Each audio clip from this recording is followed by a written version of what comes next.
Bene, buongiorno a tutti. Per chi si fosse collegato oggi con noi per la prima volta, passo alle presentazioni. Io mi chiamo Marco Meloncelli, sono il responsabile dell'area fiscale di Confindustria Vicenza e sono un amministratore di CAF Interregionale Dipendenti. E quindi ho il piacere di dare il benvenuto ai colleghi delle imprese e delle associazioni confindustriali socie di CAF Interregionale e ai professionisti che collaborano con il nostro CAF per questa carrellata annuale sulle novità del modello 730.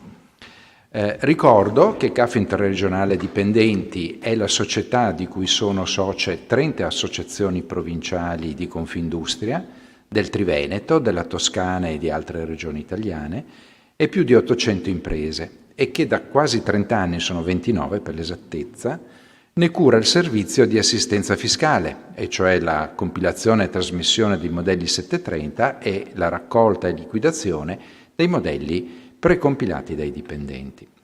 Però non solo il 730 sono i servizi che CAF Interregionale offre ai dipendenti e alle imprese associate, perché per i dipendenti, ad esempio, offriamo l'assistenza gratuita per la fornitura dell'ISEE, la redazione e la dichiarazione IMU e il calcolo della relativa imposta, la registrazione dei contratti di locazione per gli immobili abitativi, la cedolare secca sempre sulle locazioni, la compilazione del modello redditi per coloro che non possono utilizzare il modello più semplice, il 730, magari perché hanno redditi all'estero o possiedono beni all'estero, il visto di conformità per lo sconto in fattura o la cessione del credito dei vari bonus edilizi. Molti sono anche i servizi che CAF Interregionale è in linea per le aziende. Tra questi i principali sono l'inoltro dei flussi dei modelli 730/4 e del loro diniego, la compilazione e l'invio del modello della certificazione unica, il modello CU per i redditi da lavoro autonomo e assimilati, la compilazione e la trasmissione del modello 770, il rilascio del visto di conformità per compensare i crediti IVA, i crediti IRES, IRPEF, IRAP e ritenute di valore superiore ai 5.000 euro o per chiedere il rimborso dei crediti IVA quando superano i 30.000 euro. Comunque, chi fosse interessato a conoscere l'intera gamma dei servizi offerti può chiamare l'associazione industriali di appartenenza o consultare il sito cafinterregionale.it. Ricordo anche che tra i servizi gratuiti offerti da CAF Interregionale c'è l'inoltro diretto del modello 730 definitivo ai dipendenti delle aziende convenzionate. Il modello 730 liquidato da CAF viene consegnato direttamente al dipendente in formato PDF nel portale dedicato My Personal CAF a cui avrà accesso solo il contribuente con le proprie credenziali. Segnalo anche che per rendere sempre più facile e diretto il contatto tra le aziende convenzionate e i loro dipendenti, la nostra società sta facendo un importante investimento per rinnovare completamente il sito di CAF Interregionale e renderlo più interattivo. Peraltro dal nuovo sito sarà anche possibile accedere direttamente al portale My Personal CAF e quindi andare a trovare il proprio 730, i 730 dello storico, quindi 730 degli anni precedenti e tutte le informazioni che come CAF Interregionale Dipendenti riteniamo utile offrire ai nostri clienti. Tornando al tema di questo incontro, ringrazio e presento i relatori della giornata a cui passerò a breve il microfono, che sono la dottoressa Silvia Peruzzo e il dottor Capasso, di PAI, la società di servizi di CAF Interregionale Dipendenti. A causa del Covid, anche questa volta dobbiamo accontentarci di un webinar. Ci auguriamo di poter tornare anche in presenza l'anno prossimo, perché vi assicuro che stiamo parlando da una grande sala completamente vuota e un qualche effetto ce lo produce. Potete comunque rivolgerci i vostri quesiti in tempo reale, avvalendovi del numero di WhatsApp che vedete, che verrà proiettato sullo schermo, e comunque ve lo anticipo, Il numero è il 335 807 46 53. Cercheremo di rispondere già nel corso dell'incontro ai vostri eventuali quesiti. Allora, dicevamo le novità del 730 di quest'anno. Io ne faccio una brevissima sintesi, gli argomenti verranno poi approfonditi nei dettagli applicativi dai nostri relatori. Va detto subito che il 2021 è stato un anno un po' eccezionale perché il nuovo non è così numeroso come negli anni passati. Meglio così per certi versi, del resto questo nostro incontro sul 730 vuole essere non solo una vetrina delle novità, ma anche l'occasione per ricapitolare le indicazioni utili alla corretta compilazione del modello 730. Allora, innanzitutto c'è stata la prosecuzione dei vari bonus edilizi, sia nelle misure a cui eravamo abituati da tempo, quindi il 50% per il recupero del patrimonio edilizio e per gli interventi antisismici di base, mentre quelli che ne migliorano di uno o di due classi il rischio sismico dell'edificio hanno una percentuale più elevata rispetto al 50% perché sale al 70% se si migliora di una classe o all'80% se si va a migliorare l'edificio di due classi di rischio, mentre per le parti comuni, per gli interventi sulle parti comuni degli edifici condominiali, la percentuale sale addirittura al 75 e all'85%. C'è stata poi la conferma delle agevolazioni fortemente agevolate, quindi il 90% per il cosiddetto rifacimento del bonus facciate e del 110% per gli interventi finalizzati sia al consolidamento statico effettuato su unità residenziali situate nelle zone sismiche classificate come rischio 1, rischio 2, rischio 3, e per quegli interventi che migliorano di almeno due classi energetiche l'edificio e che consentono di trainare nell'agevolazione una serie di altre spese di risparmio energetico. A questo proposito, la novità del 2021 è che sono stati aggiunti ai lavori trainati nel 110% anche gli interventi di abbattimento delle barriere architettoniche, ovviamente se vengono effettuati dopo che si è dato inizio a uno di quegli interventi trainanti che consentono appunto l'agevolazione ampia del 110%. Mentre invece tra i lavori di recupero edilizio che godono della detrazione minore del 50% sono state aggiunte le spese di sostituzione, parlo di sostituzione non di nuovo acquisto, sostituzione di gruppi elettronici elettrogeni di emergenza già esistenti con gruppi di elettrogeni nuovi alimentati a gas, gruppi appunto di nuova generazione. Credo non saranno molti coloro che usufruiranno di questa agevolazione, ma siccome sono tanti i clienti, sicuramente qualcuno che si troverà in questa situazione ci sarà. Sì, ovviamente il presupposto era che il gas costasse meno, ma quando è stata fatta questa disposizione normativa la situazione era ben diversa da quella di adesso. Sempre in ambito, diciamo così, tra virgolette, di interventi domestici, nel 2021 è stato accordato anche un credito d'imposta non è una detrazione, è un credito d'imposta per l'acquisto di depuratori d'acqua. Sono quelli che vengono aggiunti al rubinetto dell'acqua potabile e che oltre a depurarla possono anche gassificarla e rinfrescarla. È un credito d'imposta, non una detrazione, pari al 50% della spesa fino a un massimo di 1.000 euro di spesa.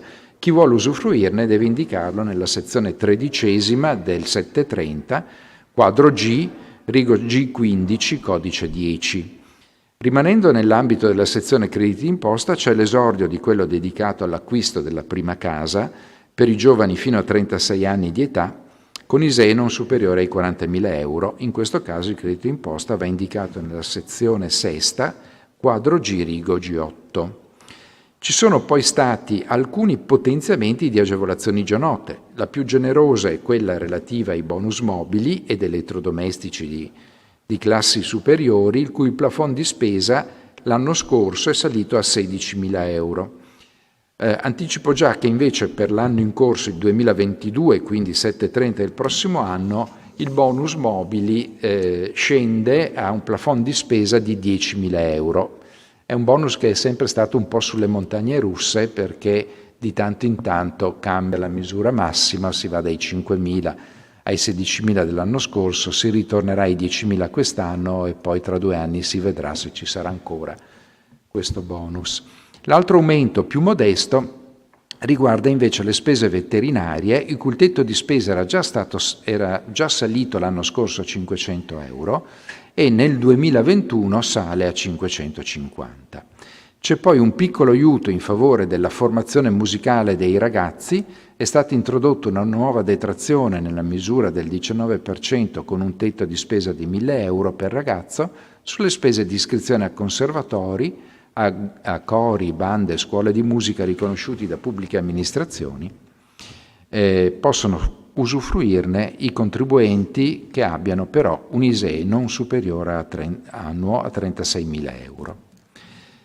Benché non sia una novità di quest'anno, è comunque opportuno ricordare che se il 730 dovesse chiudere con un credito superiore a 5.000 euro, credito che il contribuente vuole utilizzare in compensazione, quindi non chiedere a rimborso, ma in compensazione con altri debiti tributari, è necessario che, oltre al visto di conformità che noi diamo sui modelli 730, ci sia anche la presentazione di un F24 con i servizi telematici dell'Agenzia delle Entrate e la compensazione potrà essere effettuata dal 10° giorno successivo alla presentazione del 730.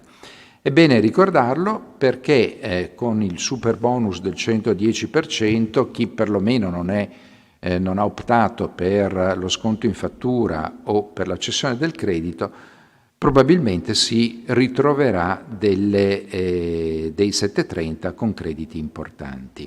Ricordo che CAF Interregionale Dipendenti offre sia il servizio di apposizione del visto e sia la presentazione del modello F24 telematico, che è necessario in questi casi.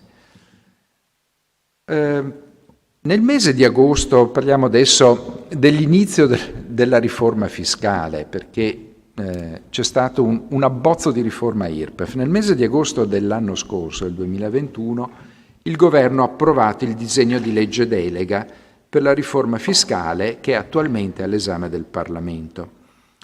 E con la legge di bilancio per l'anno in corso, per il 2022, è stata anticipata una parte della riforma fiscale partendo proprio dall'IRPEF, con una rimodulazione degli scaglioni e delle aliquote e delle detrazioni IRPEF e del cosiddetto trattamento integrativo, quello che siamo soliti ricordare come l'ex bonus Renzi, per alleggerire il carico fiscale soprattutto sui redditi medi. Questa operazione, in aggiunta all'abolizione dell'IRAP per professionisti e imprese individuali, è costata all'erario più di 8 miliardi di euro.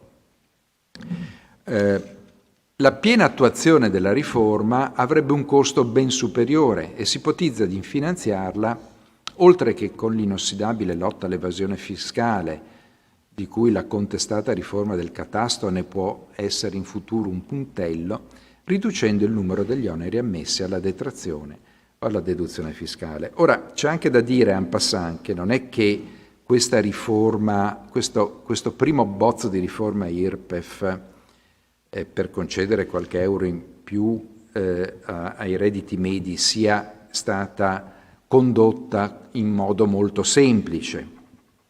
Al contrario, sono state inserite non poche complessità, tant'è che la circolare 4E del 18 febbraio, che ne ha dato le prime istruzioni applicative, ha anche concesso ai sostituti d'imposta di iniziare ad attribuire in busta paga le modifiche, quindi applicando i nuovi scaglioni IRPEF e le nuove aliquote, a partire dal 1° di aprile di quest'anno, facendo ovviamente un conguaglio con i primi 3 mesi dell'anno, proprio per per la consapevolezza che l'Agenzia delle Entrate ha avuto delle difficoltà che i sostituti d'imposta hanno nell'applicare in corsa queste modifiche normative. Ricordo peraltro che una complicazione particolare ci sarà proprio per coloro che potranno fruire del trattamento integrativo, il famoso bonus che è passato a 100 euro, perché questo trattamento integrativo con la riforma viene applicato dal sostituto d'imposta automaticamente fino ai percettori con redditi non superiori ai 15.000 euro l'anno, ma per coloro che si trovano in una fascia di reddito tra i 15.000 euro e i 28.000 euro, le cose si complicano moltissimo e per costoro, con ogni probabilità, non potrà essere il loro datore di lavoro che automaticamente attribuirà in busta paga l'eventuale trattamento integrativo, ma saranno loro che con il 730 dell'anno prossimo, con ogni probabilità, saranno costretti in qualche modo a fare il 730 per vedersi attribuire una quota almeno del trattamento integrativo, perché per questi redditi, ripeto, nella fascia tra i 15 e i 28.000 euro di reddito annuo, il trattamento integrativo compete solo se si mettono a raffronto le imposte con le detrazioni IRPEF che questi contribuenti possono avere per effetto di interessi su prestiti o mutui contratti fino al 31 dicembre del 2021 per l'acquisto o la costruzione di case, di unità immobiliari da adibire ad abitazione principale, oppure se questi contribuenti hanno avuto spese sanitarie superiori a 15.493 euro sostenute entro il 31 dicembre del 2021 e rateizzate alla data del 31 dicembre, o ancora detrazioni per spese per interventi di recupero del patrimonio edilizio, sempre sostenute entro il 31 dicembre del 2021 e rateizzate. In questo caso, e voi capite bene che il datore di lavoro non è in grado di sapere se il proprio dipendente si trova in questa condizione particolare, in questo caso, se queste detrazioni superano l'imposta lorda, allora compete il trattamento integrativo per la differenza tra appunto le detrazioni e l'imposta lorda relativa al reddito. E solo in questo caso, per cui il datore di lavoro che appunto già nella circolare 4E che citavo è esonerato dall'applicazione del trattamento integrativo laddove non sia in grado di conoscere questi redditi, gioco forza, in queste situazioni questi contribuenti dovranno l'anno prossimo, per poter fruire del trattamento integrativo, fare la dichiarazione dei redditi, sia esso il modello 730, sia esso il modello unico. Quindi, come dire, anche l'abbozzo di questa riforma IRPEF non è che abbia semplificato le cose ai contribuenti, tutt'altro, e le agevolazioni, tanto per dire, le agevolazioni attualmente in vigore sono state calcolate nel numero di 613 e di queste più della metà riguardano l'IRPEF. Per cui il sistema è un sistema comunque complesso, al punto tale che anche la sperimentazione del 730 precompilato ha faticato a raggiungere gli obiettivi di semplificazione a chi si era proposta. Anzi, il contribuente medio resta comunque in qualche modo costretto ad affidare la propria dichiarazione ad esperti che devono essere ormai una specie di tuttologi. Ora, CAF interregionale dipendenti, anche per l'esperienza che ha acquisito Negli anni si avvale di questi esperti, disponibili a offrire le proprie competenze ai clienti del CAF, non solo durante la campagna del 730, ma anche nel resto dell'anno rispondiamo a quesiti che ci giungono attraverso la mail assistenza@cafinterregionaledipendenti.it. Del resto il rischio per il cosiddetto fai da te è alto, perché chi pensa che sia sufficiente affidarsi alla dichiarazione precompilata dell'Agenzia delle Entrate, accettandola così come gli viene proposta senza modificarla, in verità non è proprio completamente tutelato, perché in ogni caso l'Agenzia delle Entrate imputa gli errori o le eventuali omissioni del modello sempre solo al contribuente, che ha comunque l'obbligo di correggere o integrare la dichiarazione precompilata che gli viene proposta dall'Agenzia delle Entrate. Io normalmente sono solito concludere questa presentazione sulle novità del 730 proprio per toccare con mano la complicazione della dichiarazione, indicando l'incremento nel numero delle pagine delle istruzioni del modello 730. Quest'anno vi dicevo le novità sono poche, in effetti non ci sono incrementi significativi di pagine alle istruzioni del 730, comunque sono 137 pagine, ricordo che meno di 5 anni fa le pagine erano 85. Ma soprattutto quello che impressiona non sono tanto le istruzioni del modello 730, che sono sempre molto stringate, ma è la cosiddetta Bibbia per i compilatori del 730 che è lievitata notevolmente, cioè la circolare che l'Agenzia delle Entrate ogni anno fa per il visto di conformità e quindi per indicare quali sono le detrazioni e gli oneri deducibili dai redditi. L'ultima circolare è la 7 del 25 giugno dell'anno scorso e consta ben di 539 pagine, quindi una vera Bibbia. Ora, purtroppo peraltro queste circolari importantissime arrivano sempre più tardi, proprio perché sono sempre più complicate e ormai, ripeto, quella dell'anno scorso è arrivata il 25 giugno, ormai a campagna finita, quindi praticamente servono semmai per correggere i 730 già fatti o fare gli integrativi. Ora, proprio per agevolare di più i nostri professionisti, ma anche i nostri clienti e le imprese che si affidano al CAF interregionale dipendente, noi come CAF siamo soliti fare una guida operativa che mettiamo a disposizione proprio dei nostri clienti. Ecco, io vi ho già portato via fin troppo tempo e quindi passo la parola alla dottoressa Peruzzo per queste novità sul 730. Buongiorno a tutti. Allora, cercherò di dare una carrellata veloce su quello che sono le scadenze del modello 730 e dell'assistenza fiscale di CAF interregionale, per poi passare la parola al dottor Capasso, il quale seguirà più da parte tecnica sulle spese, gli oneri, i redditi e le variazioni importanti del 2021 e del 2022. Allora, voi sapete, parlo probabilmente per chi già conosce il modello 730, ma magari qualcuno ancora si approccia per la prima volta, quindi una piccola carrellata delle indicazioni principali dei tempi la faccio. Allora, il modello 730,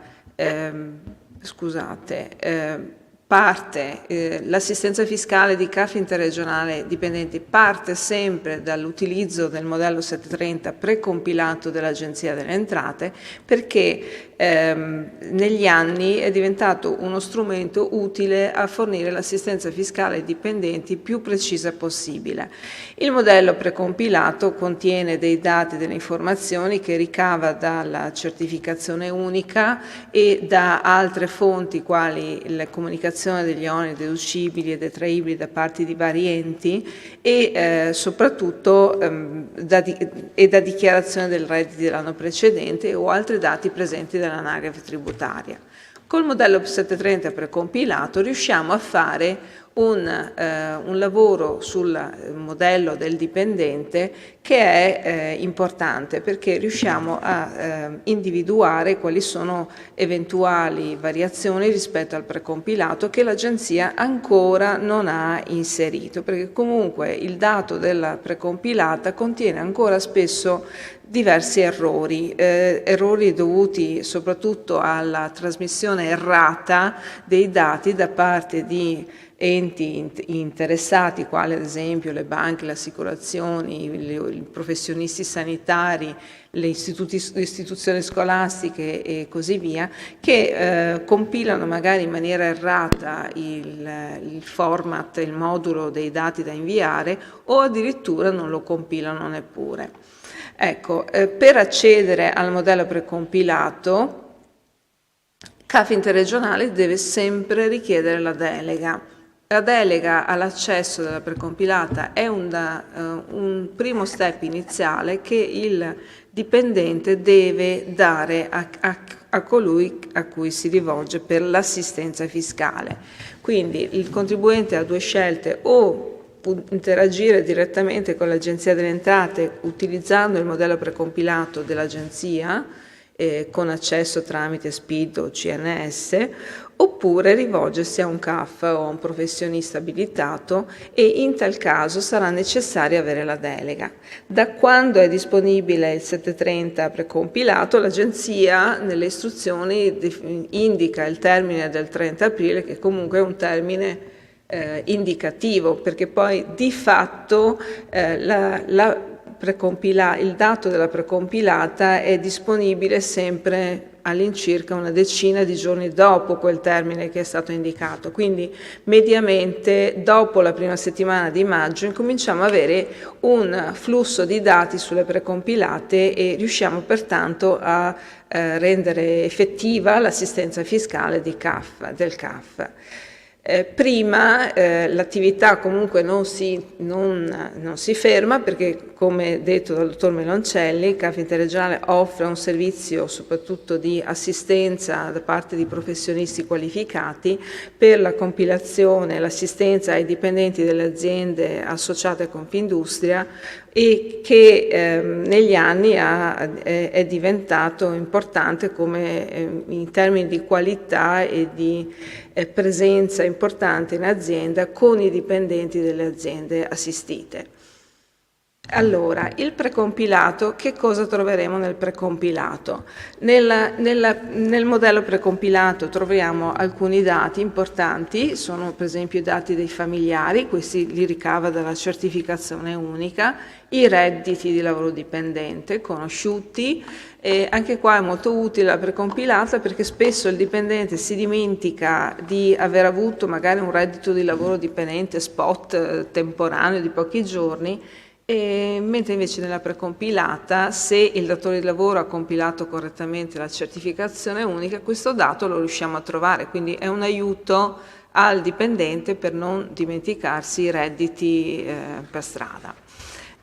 Altri dati importanti sono i compensi, sempre dalla certificazione unica dei lavoratori autonomi occasionali, i dati delle locazioni brevi, che sono sempre certificati dalla CU, i redditi di terreni e fabbricati quando recuperati sia dalla dichiarazione dell'anno precedente, ma anche dai dati delle anagrafi tributarie, quindi dal catasto o dagli atti del registro, per cui si riesce a rilevare ad esempio una locazione magari che è in uso iniziata nell'anno o cessata, oppure che c'è e che magari non esiste più perché non è stata fatta la comunicazione al registro. Ecco, qua si individuano anche dei piccoli errori che possono essere sistemati dal contribuente. Importante poi gli atti di cessione e di acquisto, di donazione, perché comunque rilevati all'atto del registro o al catasto vengono poi rilevati anche nella precompilata. Ecco, una cosa particolare è che la precompilata rispetto a una compilazione di un professionista è assolutamente imprecisa sia sulla esposizione dei dati nel quadro A dei terreni che del quadro B dei fabbricati. Quindi in questo caso qua, quando parliamo di precompilata dell'agenzia, è assolutamente necessario che il dipendente o il professionista per lui prenda in mano questi quadri e effettui una compilazione corretta perché i dati sono incompleti. Altri importi, altre cose che troviamo interessanti sul precompilato sono le rate delle detrazioni degli anni precedenti, ad esempio le ristrutturazioni edilizie, le rate residue, i bonus mobili, la riqualificazione energetica, eventuali crediti d'imposta riportati da modelli redditi o da 730 non conguagliato, cioè con un credito non rimborsato, e poi abbiamo ad esempio i versamenti delle imposte fatte col modello F24. Infine, se ci sono riporti di crediti dall'anno precedente, per esempio un credito per riacquisto prima casa o un credito per imposte estere, questi vengono riportati all'anno successivo. Dalla parte degli oneri, ecco, facciamo un po' di indicazioni specifiche su quello che possiamo trovare nel modello precompilato. Ripetendo, c'è che il dato importante che bisogna proprio rilevare è che non sempre quello che viene riportato dall'agenzia è corretto, perché spesso le comunicazioni sono errate, in particolare le comunicazioni sui premi assicurativi che non coincidono mai con i requisiti fiscali che deve avere l'assicurazione o ad esempio gli interessi passivi su mutuo che vengono rilevati anche spesso in maniera inesatta, con indicazione di spese, con indicazione di mora, importi che non possono essere detratti. Un'altra cosa molto importante è che già dall'anno scorso si è visto l'effetto della nuova normativa sul pagamento tracciato. Perché? Perché le spese sanitarie e molti altri importi comunicati da vari enti devono essere nella comunicazione delle spese il professionista sanitario o comunque il soggetto che è la banca o l'assicurazione deve provvedere a comunicare se il pagamento è stato fatto con un mezzo tracciabile. Questo rende di fatto la possibilità di definire già da subito quali sono le spese sanitarie, ad esempio, che il dipendente può portare in detrazione, oppure consente comunque al CAF di verificare come mai alcune spese non sono state riportate nel modello precompilato. Allora, nel precompilato, voi sapete, troviamo le indicazioni sono queste: spese sanitarie, troveremo i dati degli interessi passivi sui mutui, i premi assicurativi, contributi previdenziali versati all'INPS sia per se stessi che per familiari a carico, la stessa cosa per i fondi di previdenza complementare, le spese per asili nido, istruzione universitaria, istruzione scolastica, soprattutto quando nel caso dell'istruzione scolastica i versamenti, ovviamente solo quando i versamenti sono stati effettuati tramite il sistema Pago PA. Diversamente questi non li troviamo nella precompilata. Alcune erogazioni liberali le troviamo alle ONLUS o alle associazioni di promozione sociale solo quando queste ONLUS sono riuscite a comunicare all'Agenzia delle Entrate l'erogazione liberale sulla base del codice fiscale del soggetto che ha fatto l'erogazione. Quindi non sempre sono presenti, allora sono presenti quelle magari di ONLUS di un certo livello, diciamo di una certa grandezza, mentre le piccole associazioni e enti del terzo settore piccolini che magari hanno ricevuto delle erogazioni liberali, quelle non le troveremo ancora perché non sono attrezzati. per fare queste comunicazioni. Altra cosa, troveremo spese funebri quando sostenute direttamente dal contribuente. Infine, contributi per lavoratori domestici propri, dove il contratto di assunzione del lavoratore domestico è fatto direttamente in capo al dipendente, al contribuente. Altre cose da dire sulla precompilata, ripetiamo il discorso del termine, dell'importanza del fatto del pagamento tracciato. Ecco, il pagamento tracciato è fondamentale, scusate non trovo più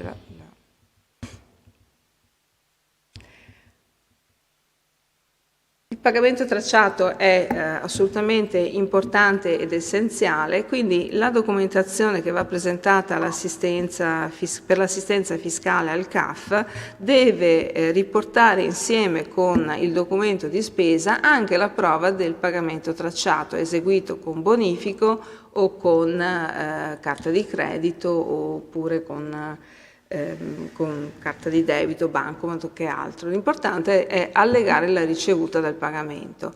Questa norma ha due eccezioni che riguardano solo ed esclusivamente le spese sanitarie documentate per medicinali e dispositivi medici acquistati oppure per spese sostenute presso il Servizio Sanitario Nazionale o strutture accreditate. Al proposito è intervenuta l'Agenzia a campagna già praticamente quasi conclusa, diciamo, specificando appunto cosa significava la struttura accreditata convenzionale e in pratica precisando che qualsiasi spesa sostenuta presso queste strutture accreditate al Servizio Sanitario Nazionale è detraibile anche se non si mostra la tracciabilità del pagamento, purché appunto l'associazione sia accreditato. Come fare a vedere se è accreditato? Bisogna entrare sul portale della regione interessata, cercare l'USL di competenza e lì troveremo l'elenco delle strutture locali accreditate al Servizio Sanitario Nazionale. Non esiste nessun elenco di portata nazionale che ci consenta di trovare in velocità anche una struttura per vedere se, o un professionista, per vedere se questi siano accreditati, ma bisogna entrare proprio regione per regione. Quindi consigliamo comunque di recuperare la tracciabilità del pagamento perché questo consente una velocità di controllo che ci consente di rilasciare l'assistenza fiscale e il visto di conformità al dipendente in tempi molto più rapidi. Quali sono i termini e le scadenze che dobbiamo dare ai dipendenti? Allora, noi sappiamo che le comunicazioni degli enti esterni, alcune sono state fatte a gennaio, per esempio a febbraio per le spese sanitarie. In genere la scadenza per gli altri enti è stata fissata al 16 marzo.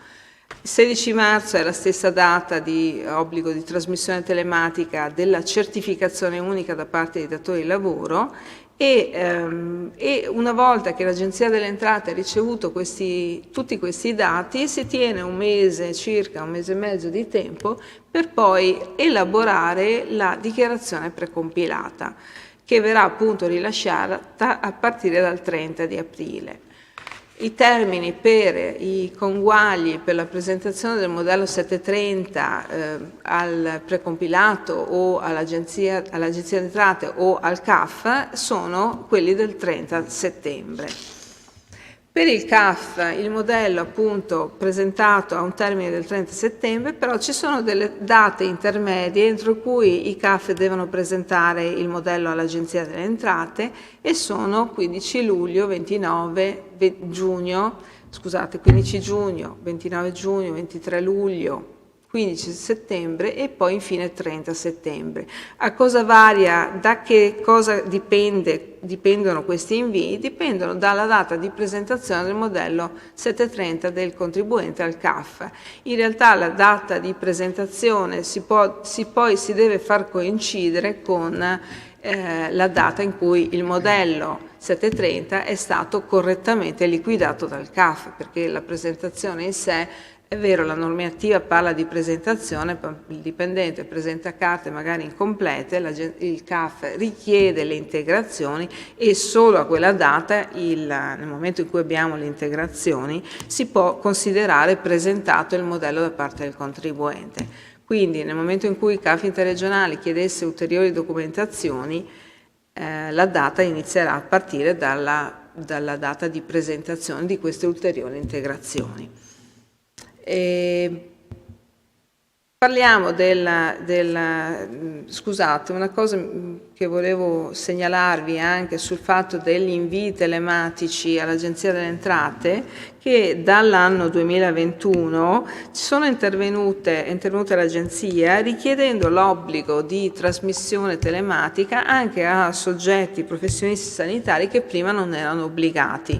Parlo in particolare del logopedista, del podologo, della dietista, di vari educatori professionali, tecnici della riabilitazione, cioè ulteriori professioni sanitarie che inizialmente non erano obbligate a presentare i dati delle spese sanitarie dell'anno, dal giugno dell'anno scorso sono invece da luglio dell'anno scorso sono obbligati invece a comunicare il dato.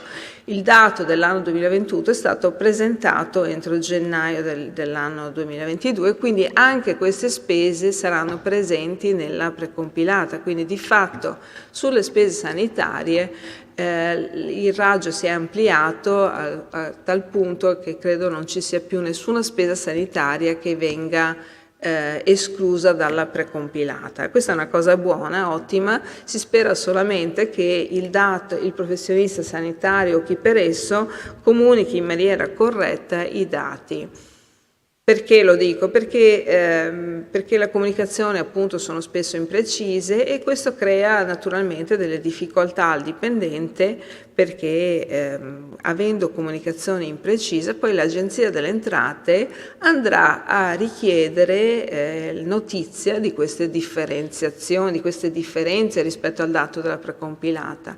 Ecco, per questo appunto è importante l'assistenza fiscale di un CAF, quindi non solo l'utilizzo della precompilata che appunto riporta ancora dati molto imprecisi. Sì, Silvia, solo una cosa, giustamente tu hai detto che le istruzioni di quest'anno indicano come data il 30 aprile, data a partire dalla quale l'Agenzia delle Entrate metterà a disposizione il 730 precompilato da lei.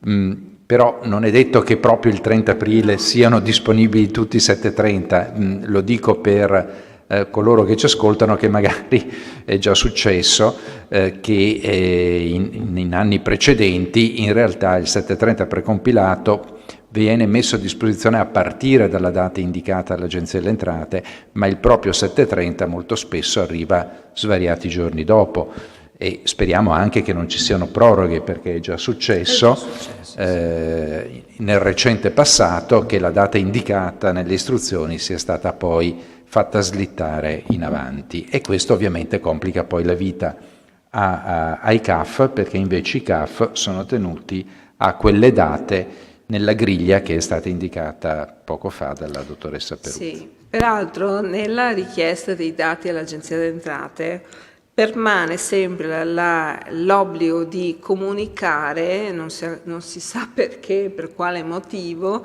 il dato reddituale dell'anno precedente. Questo crea notevoli difficoltà perché spesso il dipendente non ha questo dato, oppure è stato variato senza che lui lo sapesse dal CAF, oppure ci sono state delle ulteriori, modelli integrativi e ad esempio quando abbiamo il modello integrativo il reddito la precompilata già si sa che non è possibile, non è disponibile. Oppure quando il dipendente non ha presentato il modello 730 dell'anno precedente perché non ne aveva bisogno, perché non aveva spese da detrarsi, e quindi magari aveva solo la certificazione unica del suo datore di lavoro, ecco, la precompilata non è disponibile né nel sito dell'agenzia né a favore dei CAF.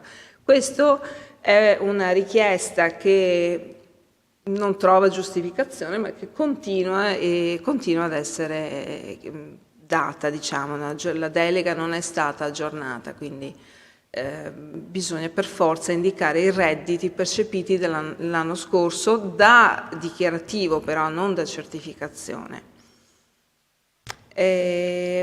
Parliamo poi dei conguagli. Una volta che il modello è stato assistito e... Scusa, in questo aiuta My Personal CAF perché lì i nostri clienti possono trovare lo storico dei propri 730 e quindi anche quello dell'anno precedente se per caso non l'avessero a disposizione su cartaceo. Sì, il Personal CAF è importantissimo perché intanto per motivi di privacy il modello viene rilasciato e dato in uso, comunicato in maniera agevole, in maniera elettronica, solo al dipendente. Quindi è il dipendente che con le sue credenziali riesce a entrare e quindi riesce a scaricare il suo modello liquidato dal CAF senza necessità di andare presso il professionista o presso il CAF, ma in maniera agevole e immediata. Questo consente anche di velocizzare le procedure di consegna rispetto ad anni passati, perché comunque prima si doveva fare la stampa cartacea e consegnarla, mentre adesso la consegna è di fatto immediata. Liquidato il modello, viene immediatamente consegnato al dipendente, al quale poi arriva la comunicazione di andare a scaricarsi il modello 730. Ecco, questo ci differenzia rispetto anche a molti altri CAF di matrice sindacale che invece chiedono la presenza per la ricezione del modello, cioè che non hanno attivato il portale, oppure il professionista, ecco.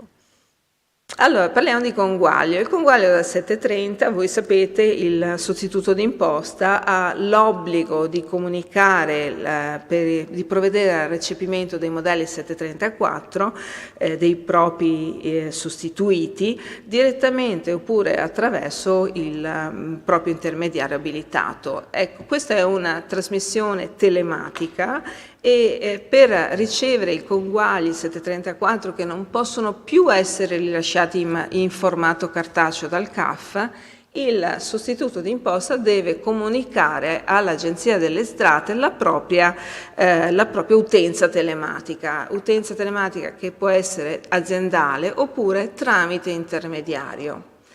In questo, per comunicarla, voi sapete che è necessario presentare due modelli, o il quadro CT, che viene allegato alla certificazione unica dei lavoratori dipendenti, oppure, e questo viene inviato la prima volta assolutamente quando ad esempio l'azienda viene costituita o comunque a partire dal 2011 ha sostituito il precedente modello CSO, quindi il quadro CT deve essere sempre presentato la prima volta in cui l'azienda assume dei dipendenti. Nei momenti successivi, per comunicare variazioni di intermediazione o variazioni di utenza su cui far pervenire i modelli 74, i conguagli, va invece presentato il modello CSO. Questo modello CSO quindi è residuale e necessario solo per le variazioni. Io ricordo che poi ogni comunicazione annulla la precedente, quindi bisogna sempre tener conto di questo dato, quindi quando noi presentiamo un quadro CT o un CSO, questo va sempre sopra alla precedente comunicazione e quindi è importante comunicare tutti i dati e non solo quelli oggetto di variazione. Il conguaglio del 730 deve avvenire a partire dalle retribuzioni di competenza di luglio, quindi anche se il CAF magari liquida il modello 730 a maggio, comunque il rimborso parte dalla retribuzione di competenza del mese di luglio. tenendo poi conto che il datore di lavoro, questo è importantissimo, ha l'obbligo di eseguire il conguaglio a partire dalla prima retribuzione utile e comunque sulla retribuzione di competenza del mese successivo a quello in cui ha ricevuto il modello 734. Quindi ricevo il modello 734, supponiamo a giugno, io partirò con la liquidazione del conguaglio a partire dalla retribuzione di luglio. Ricevendo magari il conguaglio 734 nel mese di luglio, io avrò l'obbligo di conguagliare il dato sulla prima retribuzione utile. La prima retribuzione utile sarà la retribuzione di luglio, perché magari l'ho ricevuto ancora prima di elaborare i cedolini paga di luglio, e quindi quella è la retribuzione utile da cui far partire il conguaglio fiscale, quindi il rimborso o la trattenuta nel caso in cui il dipendente sia a debito. In ogni caso la retribuzione va sulla retribuzione di competenza del mese successivo a quello in cui ho ricevuto il modello 734. Ecco, pertanto che diventa fondamentale valutare la data in cui si riceve il modello 734 dall'Agenzia delle Entrate, perché si partirà da quella data per capire in quale retribuzione è obbligatorio effettuare il conguaglio. I pensionati invece sono un po' più sfortunati perché comunque loro partiranno con i compensi, con i conguagli da parte dell'INPS direttamente dal mese di agosto o addirittura di settembre, a seconda di quando hanno presentato la dichiarazione. In particolare, se la presentano entro giugno, il rimborso avverrà ad agosto. Se invece la presentano a luglio, il conguaglio avverrà a settembre. Quindi l'INPS si tiene sempre un paio di mesi per procedere con il conguaglio nella busta paga del pensionato. Sì, scusa Silvia, ma proprio perché cerchiamo di essere interattivi con chi ci ascolta, c'è una domanda sulla tracciabilità delle spese per oneri e ci si chiede: alcuni dispositivi del POS non rilasciano la ricevuta immediata. È possibile in questo caso giustificare la spesa allegando il movimento la contabile della banca col movimento in conto corrente? Assolutamente sì. Purtroppo succede che si perda la ricevutina o comunque che si perda, non si abbia proprio la stampa della ricevuta. Allora la tracciabilità può essere documentata presentando copia dell'estratto conto bancario o della carta di credito da cui rilevare la corrispondenza tra l'importo della spesa e l'importo pagato, corrispondenza in termini di date e di importi. La cosa più importante, io suggerisco di farlo per qualsiasi spesa, ad esempio per le ricevute delle spese sportive, per le ricevute dell'agenzia dell'assicurazione, per tutto quello che potrebbe essere ancora pagato in forma di contanti. La cosa più importante da chiedere a chi rilascia questa ricevuta è di specificare nella ricevuta stessa che il pagamento è avvenuto tramite carta di credito o bonifico o bancomat. Questo, indicazione da parte del soggetto percettore delle somme, già ci esime dal presentare la tracciabilità dei pagamenti. Quindi, ad esempio, io mi riferisco soprattutto alle spese sportive, quando l'ente, l'associazione sportiva rilascia la ricevuta, perché voi sapete che non è sufficiente il bonifico, ma deve esserci una ricevuta dell'associazione, ecco, fatevi scrivere sempre pagamento effettuato con bonifico bancario o con bancomat o con carta di credito. Sì, grazie. Sempre in ordine alla tracciabilità c'è un altro quesito. Dice, ma mi sembra che l'anno scorso sia cambiata quella disposizione che prevedeva che la detrazione poteva essere fatta solo da colui che ne aveva eseguito effettivamente il pagamento tracciato. Ora sembra che non sia più così, potete dare qualche precisazione in merito? Sì, l'Agenzia è intervenuta anche su questo, specificando appunto che è sempre possibile scaricare la spesa purché sia stata sostenuta da noi. Quindi anche se il pagamento è avvenuto con un utilizzo di un conto corrente, di una carta di credito di un soggetto terzo, purché io dichiari di aver sostenuto la spesa nel documento stesso, potrò portare in detrazione la spesa. Il caso è tipico dei coniugi, per esempio, per le spese sia personali che dei figli, quando ad esempio la spesa magari di uno dei coniugi viene pagata con la carta di credito intestata all'altro. Ecco, in questo caso qua basta solo una dichiarazione sul documento di spesa dove si dichiara che è sostenuta al 100% dal sottoscritto. La stessa cosa per i figli, uguale, cioè non possiamo tranquillamente indicare nel documento che l'abbiamo sostenuto noi. Oppure per i familiari, quando io ad esempio pago una spesa di mia mamma, comunque mia mamma ha il documento di spesa intestato a se stessa, naturalmente non posso pagarlo io, non posso detrarlo io che sono la figlia, ma deve detrarlo la mamma che non è a mio carico. In questo caso qua basterà solo che indichi che ha sostenuto lei la spesa. Allora, se si parla di pagamenti con carta di credito, bancomat, nessuno riesce a risalire al fatto che la carta di credito è di un terzo soggetto, perché neanche l'Agenzia delle Entrate lo rileva. Però in ogni caso, se voi lo sapete, scrivetelo nel documento di spesa. Insomma, l'importante è che il pagamento venga comunque effettuato con mezzi tracciabili. Esatto. Dopodiché possono esserci queste estensioni con le avvertenze di cui parlava la dottoressa Peruzzora.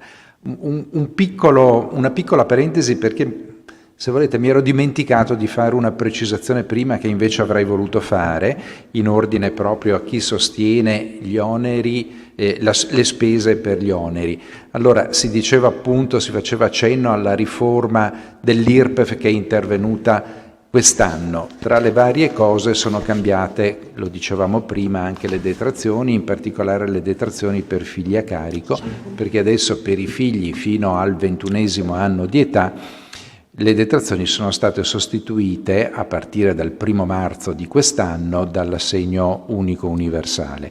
Ecco, però c'è stata una precisazione nella circolare 4 e del 18 febbraio di quest'anno che citavo prima in ordine agli oneri, perché in questa circolare, anche se la legge non lo diceva e quindi aveva creato un po' di panico nei primi mesi, si dice espressamente che anche se non spetta più la detrazione per figlio a carico, perché appunto è sostituita dall'assegno unico fino ai 21 anni di età del figlio stesso o anche oltre se il figlio soffre di disabilità, però i genitori possono continuare a dedurre gli oneri che sostengono, quindi le spese che sostengono per gli oneri riferiti ai figli fino al 21° anno di età.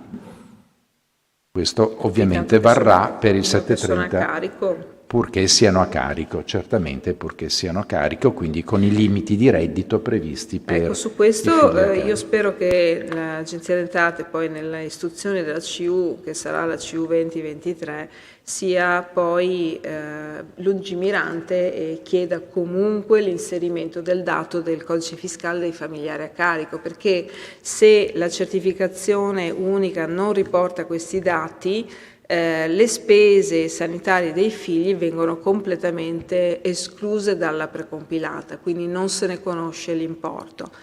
E quindi il dipendente che magari si avvale del precompilato dell'agenzia, quindi va direttamente in agenzia a farsi il modello 730, potrebbe sicuramente sbagliare a inviare un modello incompleto a suo danno. Continuando sui conguagli, naturalmente voi sapete che se il conguaglio è a debito e viene richiesta la rateazione, il dipendente ha la possibilità di fare la rateazione da 2 a 5 rate, e in questo caso qua poi il datore di lavoro avrà l'obbligo di fare una trattenuta mensile a titolo di interessi al tasso dello 0,33% mensile. Se il conguaglio non si termina a fine anno e quindi il dipendente non è riuscito a versare tutte le somme che doveva versare nel corso dell'anno tramite il datore di lavoro dovrà comunicare gli importi a debito ancora restanti e dovrà provvedervi in autonomia il dipendente versando quanto dovuto entro gennaio con una maggiorazione mensile dello 0,4%. Questo è il conguaglio in sintesi, in estrema sintesi. Bisogna anche dire che se il dipendente ha scelto di non versare la seconda rata di acconto che verrebbe trattenuta nella retribuzione di novembre, è obbligato a comunicarlo al datore di lavoro entro il termine del 10 ottobre. Una volta era 30 settembre, è stato spostato al 10 ottobre, entro quella data deve dare una forma scritta, il dipendente deve comunicare in forma scritta al suo datore di lavoro la richiesta, comunicare di non eseguire il secondo acconto di imposta oppure di eseguire in misura inferiore. Infine, i termini per i modelli integrativi, mi accorgo di aver fatto un errore nel modello e quindi ho un maggior credito, posso presentare il modello 730 per comunicare ulteriori spese o ridurre eventuali redditi, ad esempio di fabbricati.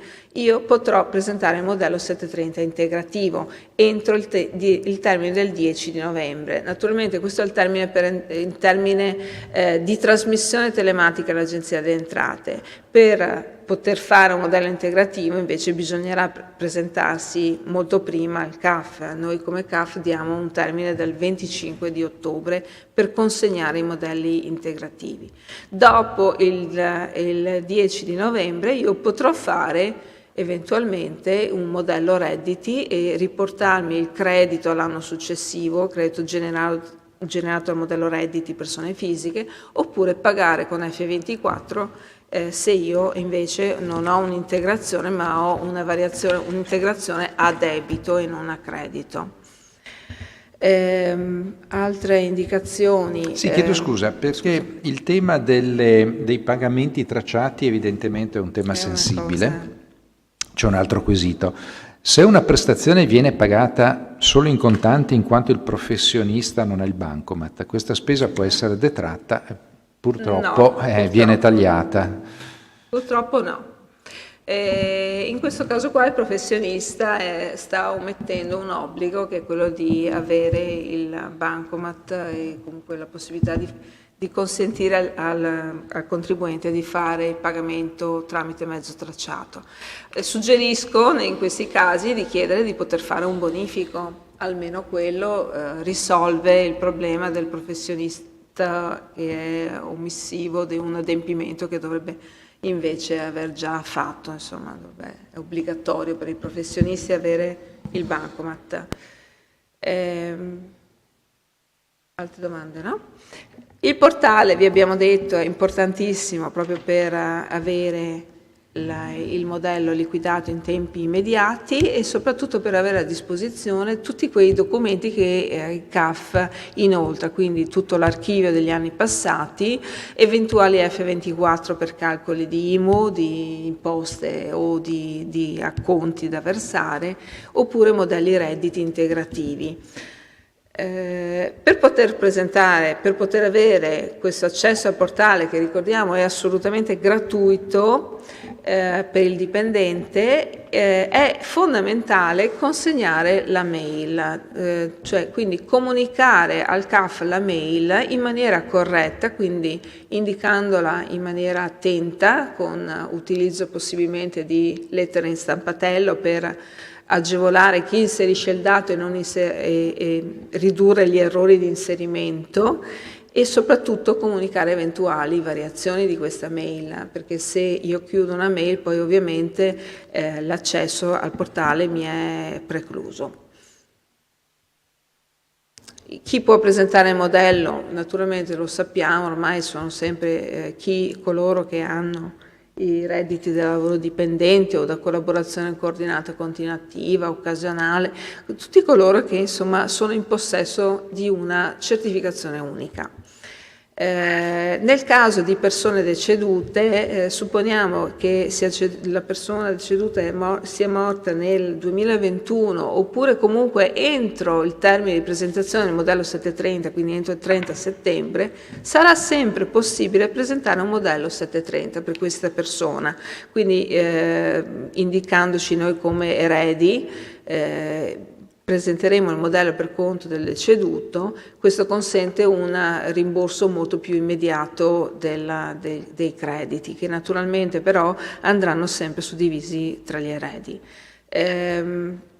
Dopo il 30 settembre invece l'unica possibilità sarà presentare un modello redditi persone fisiche. Naturalmente il modello 730 per persone decedute non può essere fatto con la precompilata dell'Agenzia delle Entrate, quindi in maniera telematica direttamente sul sito dell'Agenzia, ma si dovrà presentare il modello ad un CAF. Le persone fisiche, le persone devono presentare il modello redditi persone fisiche, quindi redditi PF 2022, solo se hanno percepito redditi d'impresa, redditi particolari, ma soprattutto se non sono state residenti in Italia.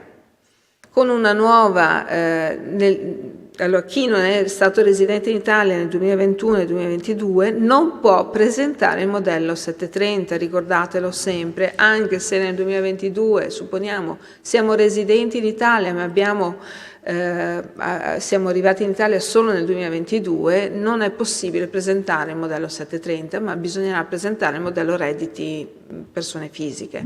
Questa cosa qua in realtà poi l'Agenzia delle Entrate difficilmente riesce a rilevarla, ma questa è una nostra idea che ci siamo fatti noi. Infine una nuova novità è che è obbligato a presentare il modello redditi chi ha in locazione breve, più di 4 appartamenti, ma di questo ne parlerà il collega dottor Capasso, al quale lascio la parola. Se non ci sono ulteriori domande io mi fermo. Buongiorno a tutti. Allora, proseguendo nella narrazione delle novità del modello 730 di quest'anno, che non sono molte, partiamo proprio dall'ultimo argomento trattato dalla dottoressa Peruzzo, che riguarda la normativa fiscale relativa alle locazioni brevi. Allora, diciamo subito che non c'è nessuna novità dal punto di vista della normativa in sé, nel senso che le caratteristiche di un contratto di locazione breve rimangono le stesse, quindi la durata deve essere inferiore ai 30 giorni e la gestione all'interno del modello 730 rimane invariata, ovvero locazioni brevi da dichiarare all'interno del quadro B nel momento in cui siamo proprietari dell'immobile dato in locazione, oppure la medesima disciplina viene gestita nel quadro D nel momento in cui non siamo proprietari degli immobili ma siamo per esempio comodatari, quindi il reddito percepito per la locazione è un reddito diverso e va dichiarato nel quadro D.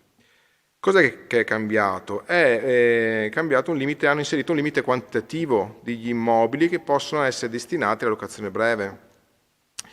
La locazione breve di per sé quindi è una locazione che può essere assoggettata a tassazione ordinaria in base alle aliquote di appartenenza oppure può essere soggetta a cedolare secca. L'opzione si può fare anche in dichiarazione dei redditi, no? Quindi da quel punto di vista lì non è cambiato niente. Oppure può essere gestita anche da un intermediario, un'agenzia immobiliare, che gestisce anche l'incasso, per esempio, delle locazioni. Nel momento in cui però il soggetto, sia che sia proprietario che sia comodatario, quindi dà in locazione breve più di 4 appartamenti, fuoriesce dalla possibilità di gestire questa locazione con la cedolare secca fondamentalmente. Quindi questo reddito non può più transitare, non può più essere tassato tanto nel quadro B quanto nel quadro D nel modello 730, è escluso. Deve essere dichiarato nel modello redditi, il vecchio modello unico, ormai da qualche anno insomma, si chiama modello redditi, in quanto questa attività di locazione non è concepita come una locazione prestazione occasionale saltuaria, ma è un'attività imprenditoriale, quindi viene assimilato proprio a un'attività imprenditoriale. A questo punto, essendo classificata come attività imprenditoriale che ha quindi un certo volume, no? Perché intendono più di 4 appartamenti, un certo volume d'affari, deve essere gestito, non può essere gestito meglio nel modello 730, che è un modello dichiarativo dei redditi esclusivo per i lavoratori dipendenti non titolari appunto di reddito di impresa imprenditoriale. Al di là di questo limite quantitativo resta invece tutto confermato nel merito, anche nella forma dei contratti di locazione breve. L'altra novità invece che riguarda i redditi di locazione è stata inserita una modifica riguardante la tassazione nel momento in cui non vengono percepiti i redditi di locazione. Quindi al di fuori stiamo parlando non di locazioni brevi ma di locazioni in genere. Sappiamo che la tassazione dei contratti di locazione avviene per competenza nel momento in cui siamo proprietari degli immobili, no? Quindi io nel quadro B vado ad indicare i canoni di locazione a prescindere dal fatto che siano stati percepiti o meno prima dell'intervento di questa variazione normativa. Come facevo in questi casi a recuperare redditi che erano stati tassati anche se non incassati? L'obbligo, che a volte sembra difficile insomma, da spiegare ai contribuenti, che anche in caso di non percepimento del canone di locazione bisognava dichiararlo. Una volta poi conclusa la procedura di sfratto, questa tassazione su questi redditi non percepiti veniva recuperata col meccanismo del credito d'imposta. Adesso invece hanno inserito dei codici all'interno del quadro B, nella colonna dei casi particolari, il codice 4, nella colonna dei casi particolari, che dà la possibilità, inserendo questo codice, di dichiarare soltanto la parte di canoni di locazione percepiti. Questo però a condizione che entro il termine di presentazione della dichiarazione dei redditi sia stata effettuata l'ingiunzione di pagamento o l'intimazione di sfratto per morosità. Quindi a questa condizione, anche se, quindi se non ho percepito, se non ho incassato la locazione nel 2021, posso non dichiararla. A questo punto il conteggio dell'imposizione dell'IRPEF verrà fatta sulla base della rendita catastale, venendo a mancare la parte di canone da tassare. Quindi questa è una grande novità perché trasforma un po' il principio cardine, che era quello della tassazione per competenza dei canoni nel quadro B, trasformandolo in una sorta di tassazione per cassa. L'altro aspetto, sempre in questo caso riferito ai canoni di locazione, è riferito alla possibilità di inserire un codice, che è il codice 6, che riguarda la rinegoziazione dei canoni di locazione avvenuti in corso d'anno. Quindi se c'è stata una rinegoziazione si deve inserire il codice 6. Questo serve soprattutto, secondo me, per evitare che l'Agenzia delle Entrate contesti l'indicazione di un canone rispetto a quello che risulta nella loro banca dati, perché sapete che c'è un incrocio automatizzato tra quanto indicato nel quadro B come canone di locazione e i contratti registrati. Avendo l'obbligo di registrazione dei contratti, la banca dati funziona, infatti nel precompilato lo vediamo, e vengono indicati tutti i riferimenti della registrazione del contratto, compreso ovviamente anche il canone. In caso di rinegoziazione in corso d'anno, quindi, bisogna indicare un codice 6, secondo me, per evitare che venga contestato in automatico un controllo rispetto alla banca dati loro. Dal punto di vista grafico il modello non è cambiato, sia per quanto riguarda frontespizio, familiari a carico, quadro A e anche il quadro B. Quindi le uniche novità fino adesso sono queste qua normative del quadro B, ma dal punto di vista grafico non è cambiato nulla su questi quadri. L'unica cosa che è variata sono la creazione di questi nuovi codici che servono per gestire queste novità dal punto di vista normativo. Andando avanti con le novità, così lasciamo spazio magari ai quesiti, andando avanti anche con la slide magari, possiamo vedere le altre novità del modello 730. Riguarda fondamentalmente, viene chiamata la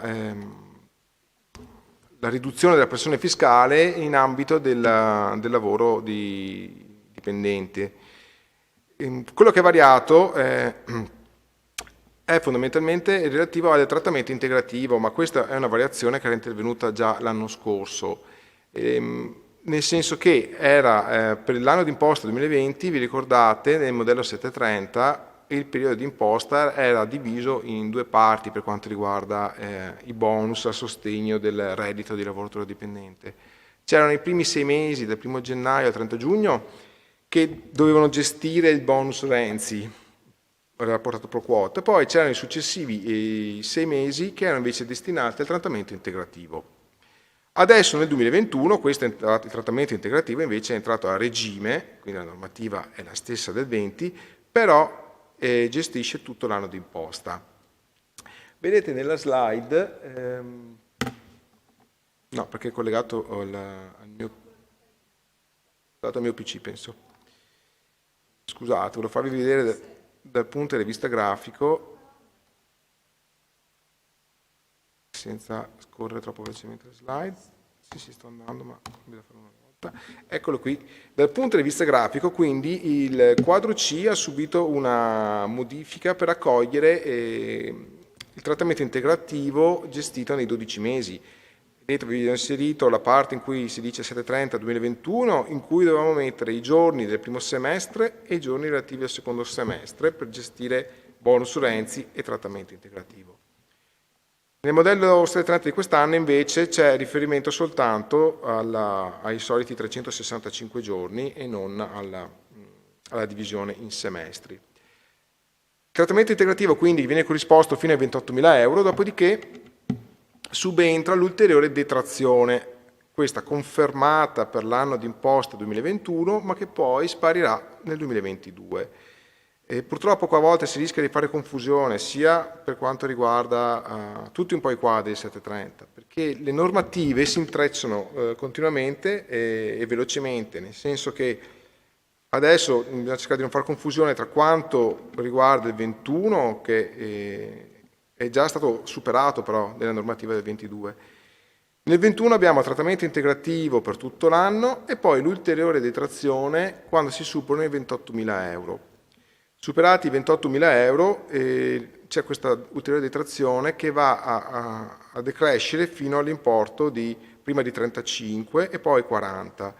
Il limite di 40.000 è il limite massimo, al di sopra dei quali non è riconosciuta alcuna forma di sostentamento e sostenimento, insomma, da questo punto di vista, di bonus o trattamento integrativo. Come diceva all'inizio il dottor Meloncelli, nel 2022 è cambiato questo ancora perché il trattamento integrativo ha subito una modifica nel limite, cioè fino ai 15.000 e non più fino ai 28.000 è riconosciuto. Dopodiché dai 15 ai 28 bisogna gestire il trattamento integrativo guardando anche alle detrazioni in capo al contribuente, al dipendente.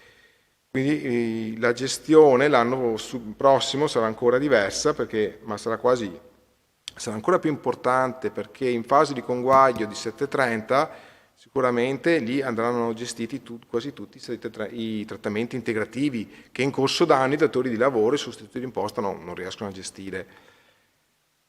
Quindi questo campo assume sempre più importanza, il RIGO C14. Sì, sarebbe interessante vedere anche il modello 730 sul RIGO C14 per farvi vedere che è stato modificato anche in un altro punto. Avanti di qua. Andando avanti.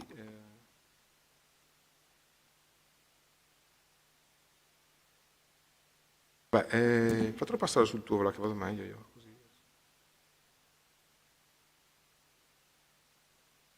Se no volevo tornare indietro. Si mangiava questo. E per quanto riguarda sempre il RIGO C14 invece vi segnalo che è stata eliminata la parte in cui si fa riferimento alle forme di sostentamento del reddito. Vi ricordate che l'anno scorso da parte dell'INPS in forza dell'emergenza Covid erano state da parte dell'INPS erogate alcune forme di sostegno del reddito ed erano gestite proprio nel RIGO C14 del 730. Quando si tratta di trattamento integrativo, ricordiamoci che il limite dei 28.000, parliamo di quest'anno, quindi è un limite di reddito complessivo che deve tener conto però anche della parte dei redditi esenti. Quindi se siamo in presenza di CU che abbiano all'interno una parte di reddito esente, che sia il 10% o il 50%, ma che troviamo comunque nella seconda pagina della CU, quelle quote devono essere inserite nel rigo C14, perché il reddito complessivo del contribuente sul quale andare a calcolare i 28.000 euro massimo o i 35 o i 40 per la gestione del trattamento integrativo devono tener conto anche di quella parte esente. Quindi è fondamentale inserire nel modello 730, vi ripeto, la parte dei redditi esenti, che da un punto di vista hanno l'agevolazione che non sono tassati, no, a livello IRPEF. Dall'altra parte invece hanno la necessità di essere indicati perché concorrono per questa agevolazione qui al reddito al limite massimo di 28.000 oppure dei 35.000. Sì. Le novità quindi che riguardano il trattamento integrativo in realtà quest'anno è stato semplificato, diciamo, perché ci sono meno campi, facendo attenzione ai redditi esenti e sapendo che per l'anno 2022 poi la normativa è stata ulteriormente modificata. L'altra novità che riguarda il modello 730 di quest'anno, in realtà dal punto di vista dei redditi non ce ne sono, riguardano invece gli oneri. Il più banale è il limite massimo di spesa relativo alle spese veterinarie che è stato innalzato ad euro 550. Sì, 50 euro in più, quindi una novità abbastanza banale, mentre è stata inserita una nuova detrazione di imposta pari al 19% ed è relativa alle spese sostenute per l'iscrizione o l'abbonamento l'iscrizione ai conservatori oppure iscrizione e abbonamento a scuole di musica che devono essere, secondo me, dall'attestazione che rilascia la scuola di musica deve risultare che sia una spesa agevolabile, cioè devono essere iscritte per esempio in appositi registri regionali oppure devono essere istituti di alta formazione artistica e musicale in base ad una legge specifica del 99.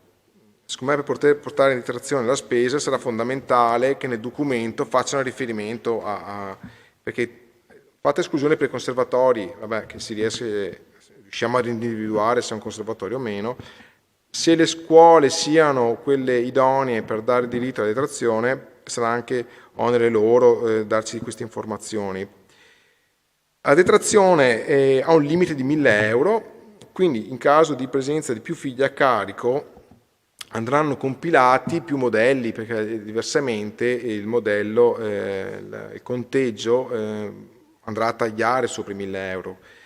Quindi sono 1.000 euro a persona e c'è un limite però di reddito complessivo che il contribuente non deve superare per avere diritto a questa detrazione che sono 36.000 euro.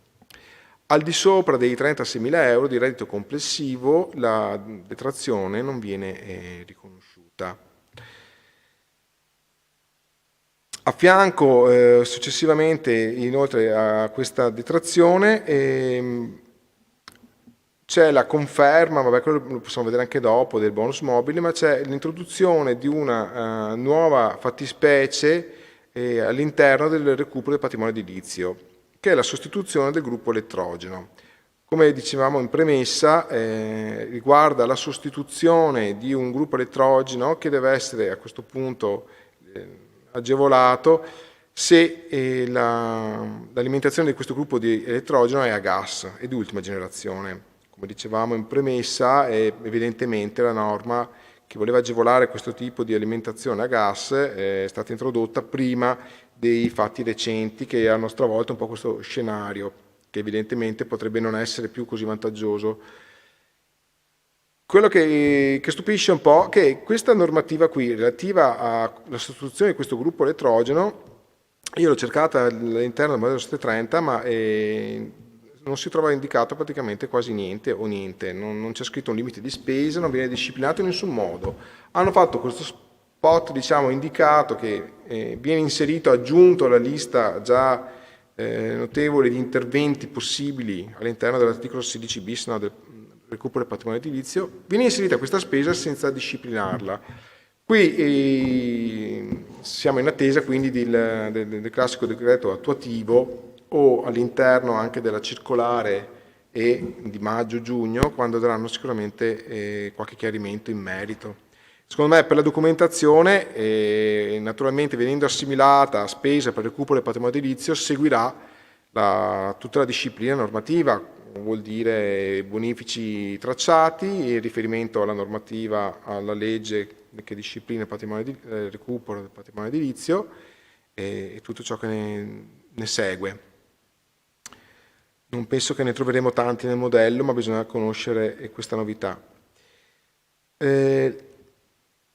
L'altra novità dal punto di vista delle detrazioni riguarda invece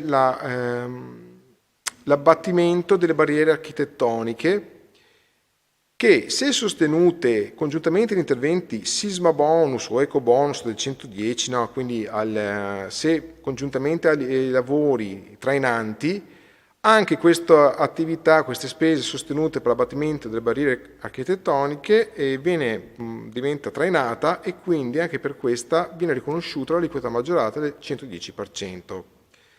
Diciamo che questa agevolazione relativa all'abbattimento delle barriere architettoniche è già presente quindi nella disciplina dell'articolo 16 bis che regolamenta tutte le attività di recupero del patrimonio edilizio e tutte le varie normative che hanno implementato quell'articolo. Quello che c'è di nuovo praticamente per il 2021 è che se questa attività, se queste spese sono collegate, sono trainate, possono avere l'agevolazione del 110%. Non bisogna confondere questo con un altro intervento normativo che però vale per il 2022, ma lo anticipo già adesso perché se no si rischia di fare confusione. Hanno inserito per il solo anno 2022 la possibilità di detrarre le spese per l'abbattimento delle barriere architettoniche, slegate quindi da lavori trainanti, però la possibilità di detrarle al 75% e al momento questa agevolazione vale solo per il 2022. Quindi anche qua è l'ennesimo intervento normativo che fanno a spot per un anno senza modificare la normativa precedente, quindi non bisogna confonderle, perché purtroppo quando facciamo la compilazione del 730 dell'anno, quest'anno anno di imposta 21, ci troviamo di fronte anche con i contribuenti a dover dare come servizio opportuno la consulenza su quello che sarà il 2022, che è già in corso, perché le persone, i contribuenti che presentano il modello 730 già chiedono naturalmente delle informazioni su quello che devono fare e di documentazione da conservare per ottenere agevolazioni che riguardano il 2022. Quindi nel 2022 ci sarà la possibilità di detrarre queste spese al 75% senza avere l'obbligo di collegarle con attività di interventi trainanti. Se invece si vuole la detrazione del 110% deve essere legata alla normativa, quindi a interventi sisma bonus, eco bonus, che sono quelli che non sono variati del risparmio energetico, oppure interventi di sisma bonus. Intervengo velocemente per specificare che l'eliminazione di barriere architettoniche significa costruire ad esempio ascensori, montacarichi o installare sedute elettriche per il cambio di piano, oppure fare qualsiasi attività che aiuti la mobilità interna al disabile grave.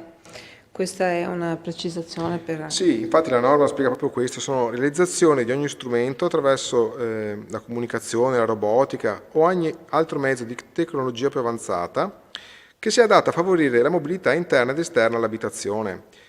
Fa riferimento anche al fatto che possono essere persone, quindi all'interno di queste abitazioni ci deve essere una persona disabile, no? Quindi può essere, non c'è nessun limite di età, quindi anche la persona che è anziana, disabile, e deve essere agevolata in questo.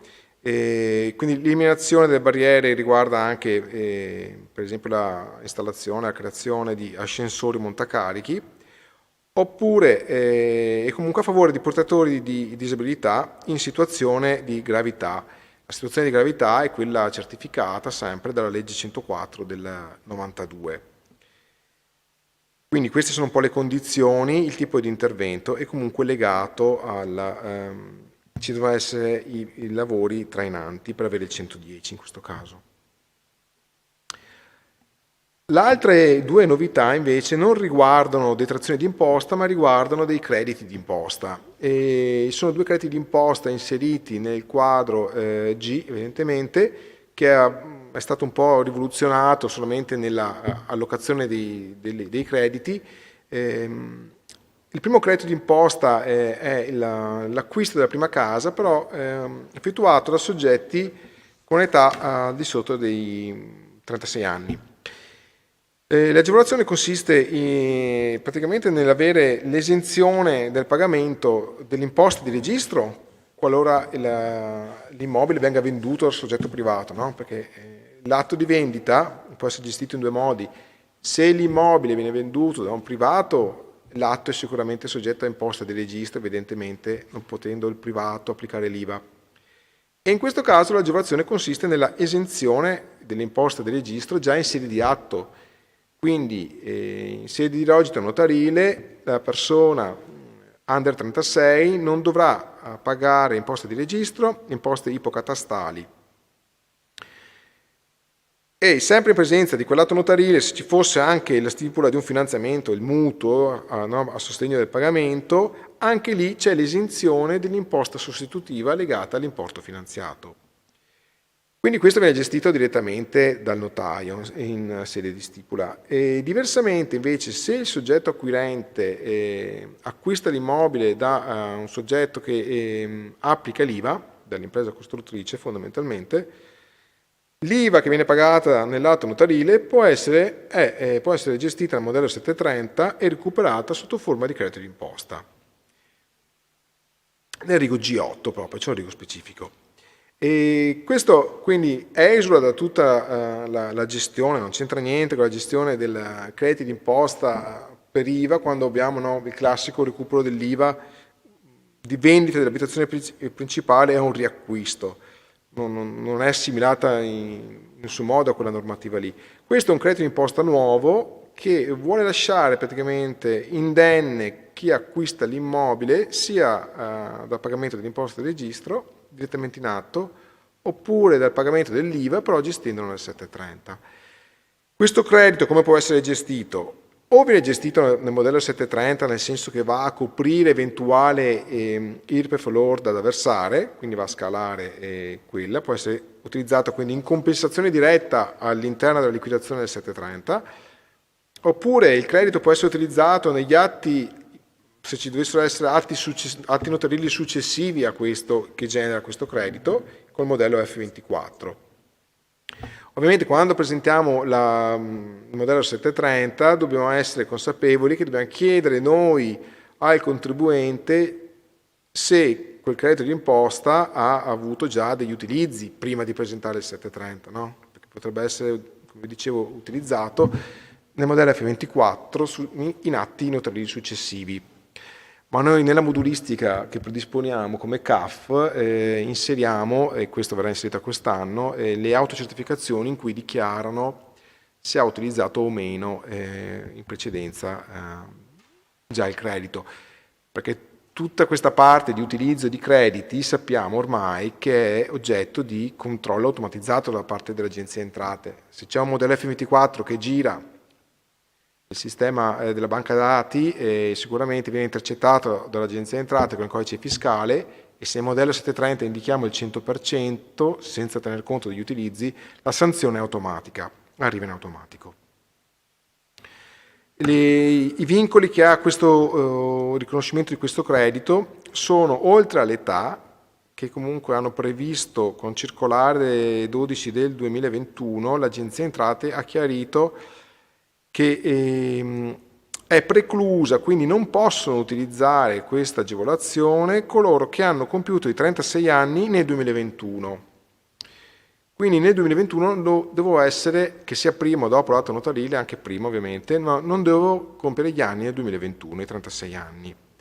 Quindi per gli atti stipulati nel 2021 l'agevolazione completa ai nati dal 1 gennaio 86. Poi questa agevolazione continua anche nel 2022, è riconosciuta anche negli atti stipulati nel 2022 e sarà riconosciuta ai soggetti nati dal 1 gennaio 87. Un altro requisito importante, oltre al limite di età, è che bisogna possedere un ISEE che abbia un indicatore, che abbia un dato, insomma un indice non superiore a 40.000 euro annui. Quindi qua bisogna essere in possesso dell'ISEE, che verrà già presentato davanti al notaio in sede di imposta di registro, se si vuole già avere l'esenzione lì, o se si presenta, se si vuole utilizzare il credito d'imposta IVA nel 730, dovremo chiedere noi la consegna, che ci consegni un ISEE con un reddito non superiore, con un indice non superiore a 40.000 euro.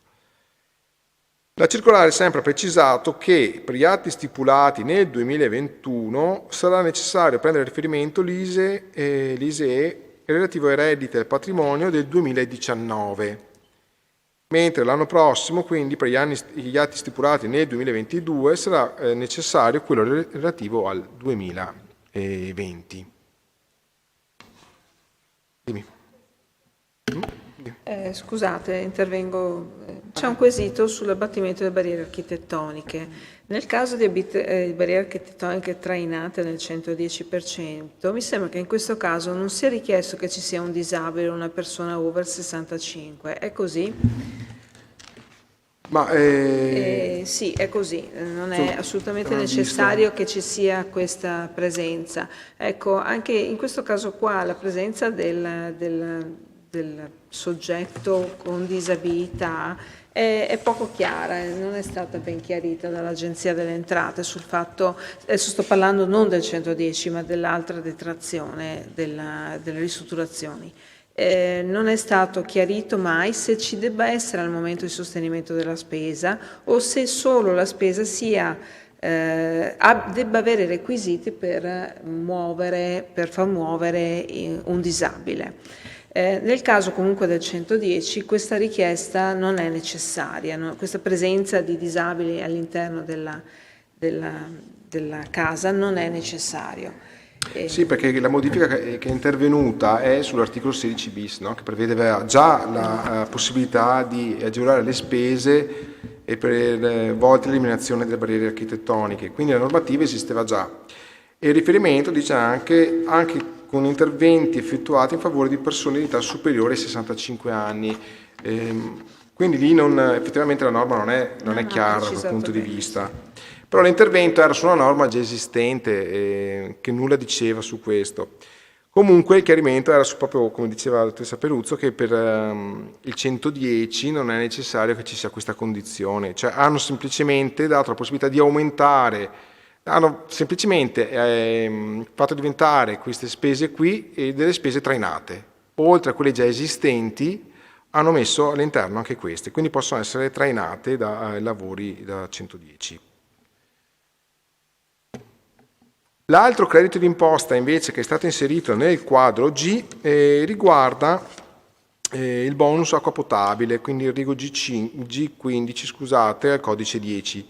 È riconosciuta la possibilità di fruire in dichiarazione redditi di un credito d'imposta per l'acquisto di depuratori d'acqua. La normativa prevede quindi che per le spese sostenute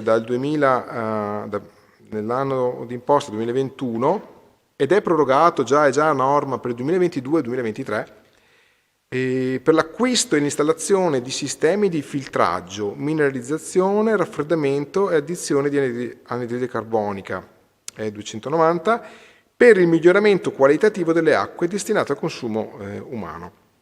Quindi fondamentalmente sono sinteticamente abbiamo messo depuratori, c'è questa agevolazione che è pari al 50% delle spese sostenute.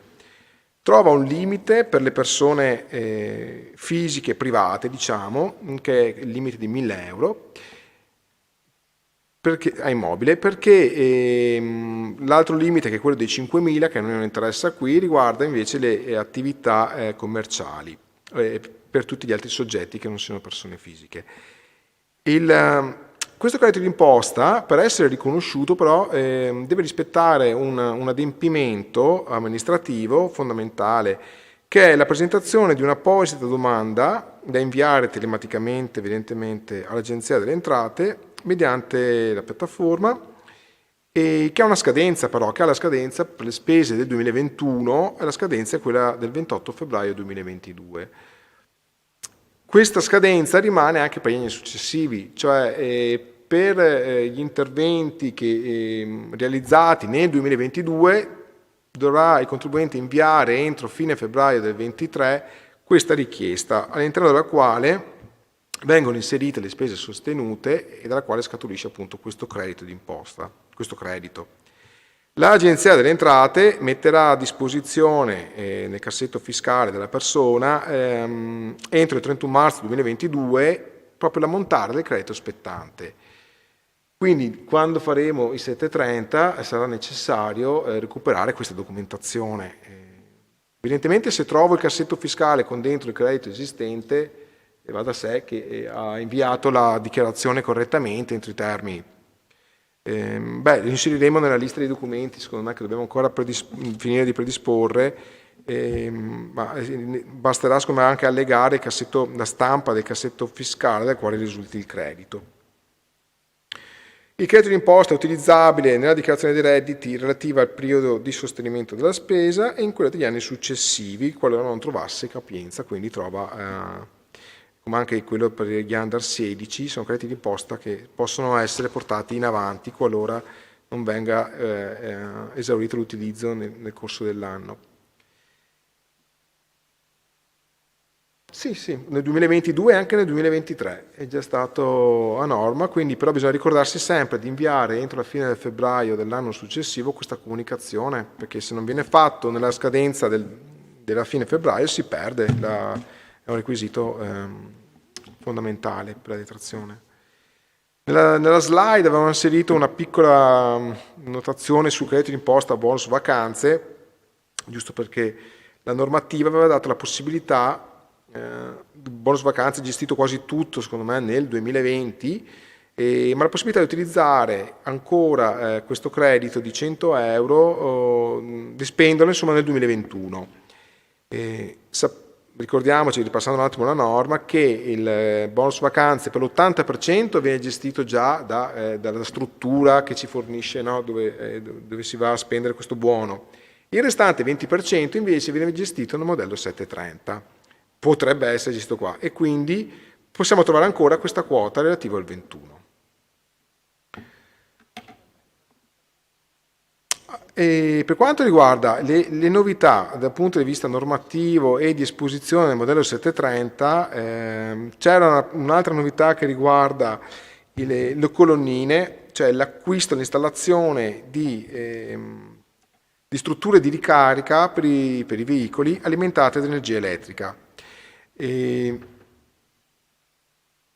attimo solo, dico questa cosa qua. Per le colonnine di ricarica hanno fatto una grande distinzione che riguarda, va in base all'anno in cui si sostiene la spesa e poi all'immobile su quale viene fatto l'intervento. Se l'intervento viene realizzato senza slegato da interventi di superbonus, ha una detrazione del 50% e avrà il suo codice. Pensate che questa spesa qui ha 4 codici. Per gestire questa spesa qui, che non è neanche frequente, ci sono 4 codici. Uno è se ho la detrazione del 50% perché non è legato a interventi superbonus. Nel momento in cui invece è legato a lavori da superbonus trainanti, trova delle distinzioni in base al fatto che se i lavori sono iniziati nel 20, proseguiti nel 21, utilizzo il codice 3. Se invece sono interventi iniziati nel 21, utilizzo il codice 4 se sono in una unifamiliare e il codice 5 se invece sono in un edificio plurifamiliare o in un condominio. Quindi fare attenzione a quando iniziano i lavori, a se è legato a superbonus e Infine, per le spese del 2021 iniziate nel 2021, se sono all'interno di un edificio unifamiliare o plurifamiliare. Il codice evidentemente dà diritto a detrazioni diverse. Sono legate all'intervento 110, quindi ho il 110%, però i limiti quantitativi sono diversi. Se sono un edificio unifamiliare si ferma a 2.000 euro, se sono edifici plurifamiliari invece la detrazione si ferma a 1.500 e poi per i primi 8 interventi, per scendere a 1.200 per quelli successivi. Quindi è bene fare attenzione anche a questo aspetto qui, perché varia. Se troviamo una spesa del genere dobbiamo porci il problema di cosa stiamo parlando, di che spesa è stata fatta e su quale immobile. Sì, ci sono altri due quesiti, uno riguarda ancora la tracciabilità. Viene chiesto per gli acquisti in farmacia pagati con bancomat ai fini delle detrazioni del 730, chiedete di allegare oltre allo scontrino anche la ricevuta del POS.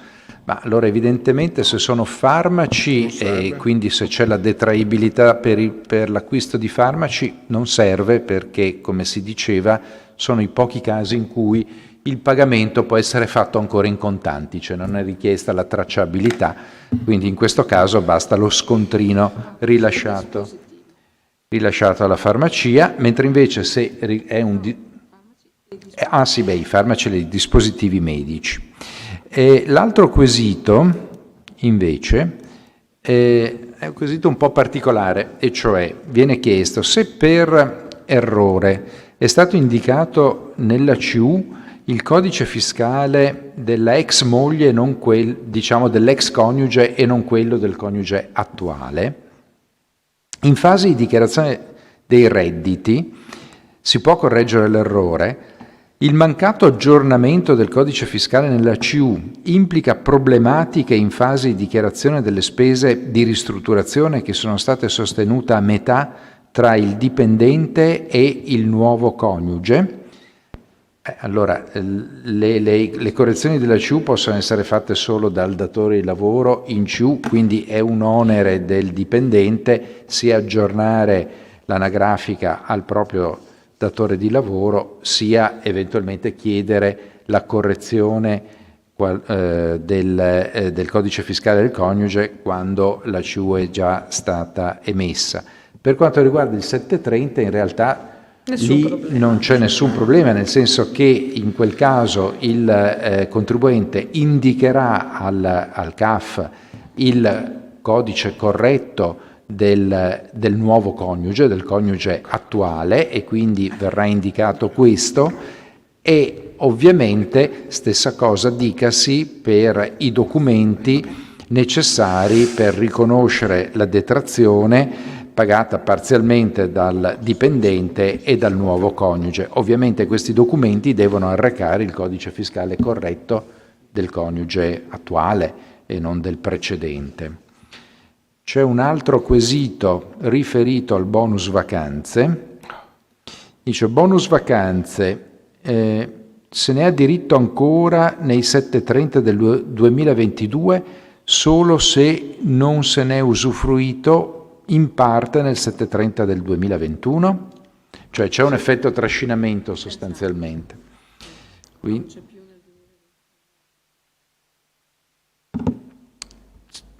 sì, rispondi pure. Sì, conferma un trascinamento di un bonus che spettava nel 2020 e che magari non è stato utilizzato ed è stato portato in utilizzo nel 2021, perché nel 2021 il bonus vacanze non c'è più.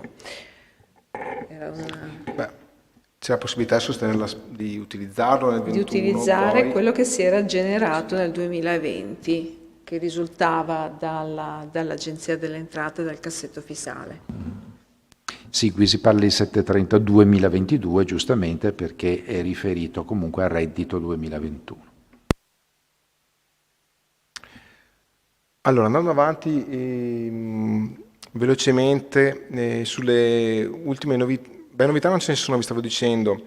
Collegandomi a quello che diceva il dottor Meloncelli poco fa, secondo me è bene ricordare che il modello 730 è proprio uno strumento necessario e utile per rettificare i comportamenti che si sono avuti in corso d'anno nella gestione delle trattenute o anche del trattamento integrativo, per esempio, o dei bonus all'interno della CU da parte del sostituto di imposta.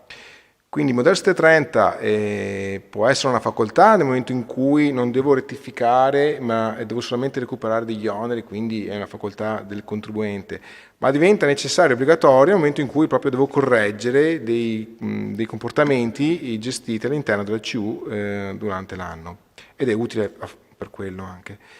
Velocemente vi ricordiamo che è confermata, oltre alla tracciabilità, anche la novità dell'anno scorso che riguarda la limitazione nella detrazione di determinati oneri, quasi tutti quelli disciplinati dall'articolo 15 del TUIR, tutte le detrazioni al 19%. E la limitazione riguarda il reddito complessivo, cioè al di sopra dei 240.000 euro non si ha diritto, il 730 non liquida più nessun tipo di recupero del 19%. Per i redditi invece dai 120 ai 240 vengono riproporzionati in base al reddito, quindi bisogna fare un rapporto tra il reddito e i 120 di base. Sono esclusi da questa limitazione reddituale i soggetti che sono al di sotto dei 120.000 euro e comunque tutti gli oneri relativi agli interessi passivi su mutui per acquisto prima casa e per esempio per le spese sanitarie. Diversamente le altre sono la riconduzione e il ricalcolo è confermato nei limiti reddituali. In chiusura quindi volevamo parlarvi di quello che è stata la legge finanziaria del 2022 che ha proposto le proroghe per quanto riguarda i bonus edilizi. Guarda quello in fondo solamente, che dove c'è lo schema. Adesso ve lo dico. Eccolo qua, pagina 45. Ci sono delle conferme e delle novità previste dalla legge di bilancio che è importante sapere. Allora, per quanto riguarda le ristrutturazioni edilizie e le riqualificazioni energetiche, le ecobonus, sono state prorogate, vedete nello schema, fino al 31/12/2024. Parliamo di ristrutturazioni edilizie con tutto quello che ci va dietro, tutta la normativa che segue la ristrutturazione edilizia e tutti gli interventi che sono assimilati all'articolo 16 bis. La 16 bis, lo ripetiamo ogni anno, è un articolo del TUIR, quindi fa parte del nostro sistema fiscale e non potrà mai essere oggetto di soppressione, a meno che non ci sia un intervento normativo, ma quello che viene prorogato non è l'agevolazione in sé, ma sono il quantum, cioè la percentuale di detrazione che è il 50% adesso fino a una spesa di 96.000 euro. Ma dal 1 gennaio 2025, se non ci fossero interventi da parte del legislatore, dal 2025 il limite di spesa massimo dovrebbe essere del 48.000, che è quello che prevede il 16 bis, e la percentuale dovrebbe scendere al 36%. Per quanto riguarda invece la riqualificazione energetica, diciamo il 65% di una volta, che poi è stato stravolto anche quello. Anche per questo è stata prevista già nella legge finanziaria la proroga al 2024, quindi c'è spazio già per 3 anni di interventi, e per il 2025 non è stato previsto ancora niente. Anni fa l'intervento della legge finanziaria aveva detto che una volta scaduto il termine di questa agevolazione qua sarebbe confluita in quella nella normativa della ristrutturazione, quindi dovrebbe rientrare con un limite di 48-36%. Comunque fino al 31/12/2024 è confermata.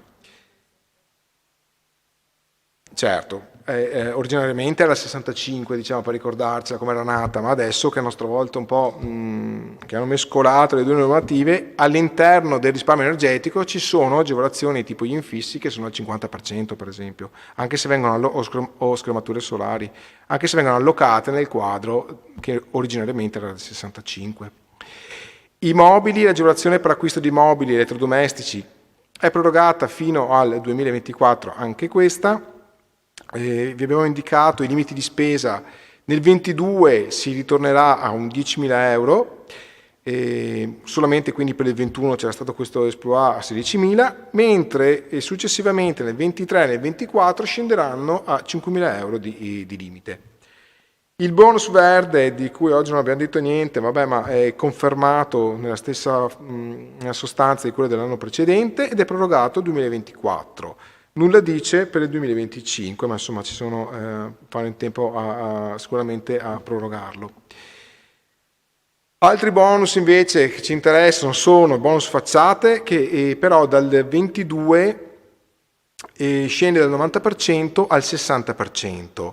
E attualmente la legge finanziaria non ha indicato niente riguardo al 23, quindi noi abbiamo scritto non prorogata, ma nel senso che attualmente non c'è la proroga. Si fermerebbe, sembrerebbe, al 2022. Abbiamo fatto una notazione per quanto riguarda la cessione e lo sconto in fattura. Questo viene gestito tutto, è una normativa, quella dello sconto in fattura e della cessione, che riguarda la stessa tipologia di spesa, però essendo gestita al di fuori del 730 non la trattiamo in questa sede, perché a noi arrivano già le spese sostenute che non sono state oggetto evidentemente di cessione o di sconto in fattura. Per quanto riguarda le barriere architettoniche, riprendo quello che avevo detto prima, che è stato inserito per il solo anno 2022, la possibilità di eliminare e di sostenere spese per l'eliminazione di barriere architettoniche con una detrazione del 75%, però attualmente è soltanto nel 2022. Prorogato anche il sisma bonus. La norma della finanziaria fa riferimento però alla norma base del sisma bonus, che è quella delle detrazioni, vedete qua le percentuali. Vi ricordo che dal 2020, dal 1 luglio 2020, invece il sisma bonus ha la possibilità di essere detratto al 110%, ma ancora di più, e questo dicono le istruzioni ministeriali di quest'anno al 730, è che dal 2021, sostenimento speso 2021, il sisma bonus deve essere gestito proprio con l'aliquota del 110%, non è una facoltà del contribuente poter scegliere il 50 o il 110, ma un chiarimento proprio dell'Agenzia delle Entrate ha definito come obbligatoria questa scelta del 110. Basta, direi che altre novità, queste quindi sono state prorogate quasi tutte con questi limiti. La slide l'ultima è quella del super bonus 110.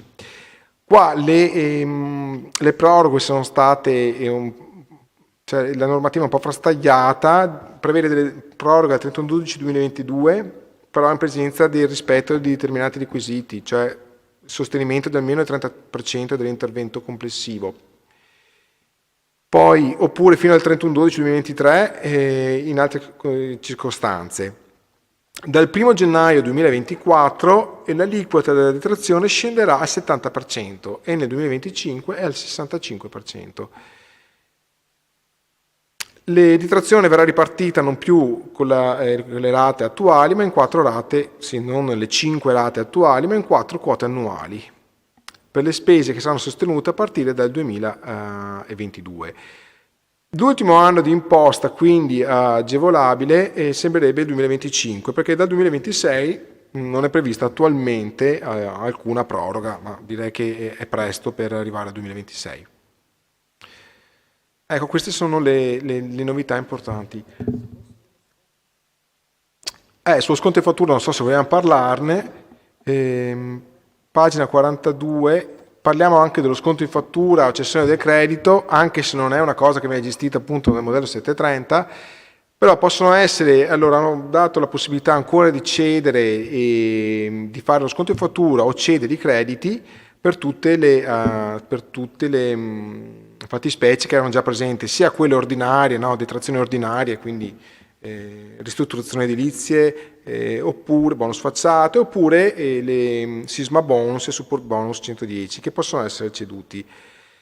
Non so se vogliamo dire qualcosa sul fatto dell'asseverazione. Alcune importanti novità che riguarda l'asseverazione e il rilascio del visto di conformità, che adesso è diventato obbligatorio a partire da gennaio 2022 per tutti gli interventi di qualsiasi tipologia, quindi anche ristrutturazione edilizia o colonnine o bonus facciate o che altro, per le quali si chiede lo sconto in fattura o la cessione del credito, ecco, diventa obbligatorio il rilascio del visto di conformità, cosa che prima era residua, spettava solamente per le spese del 110%.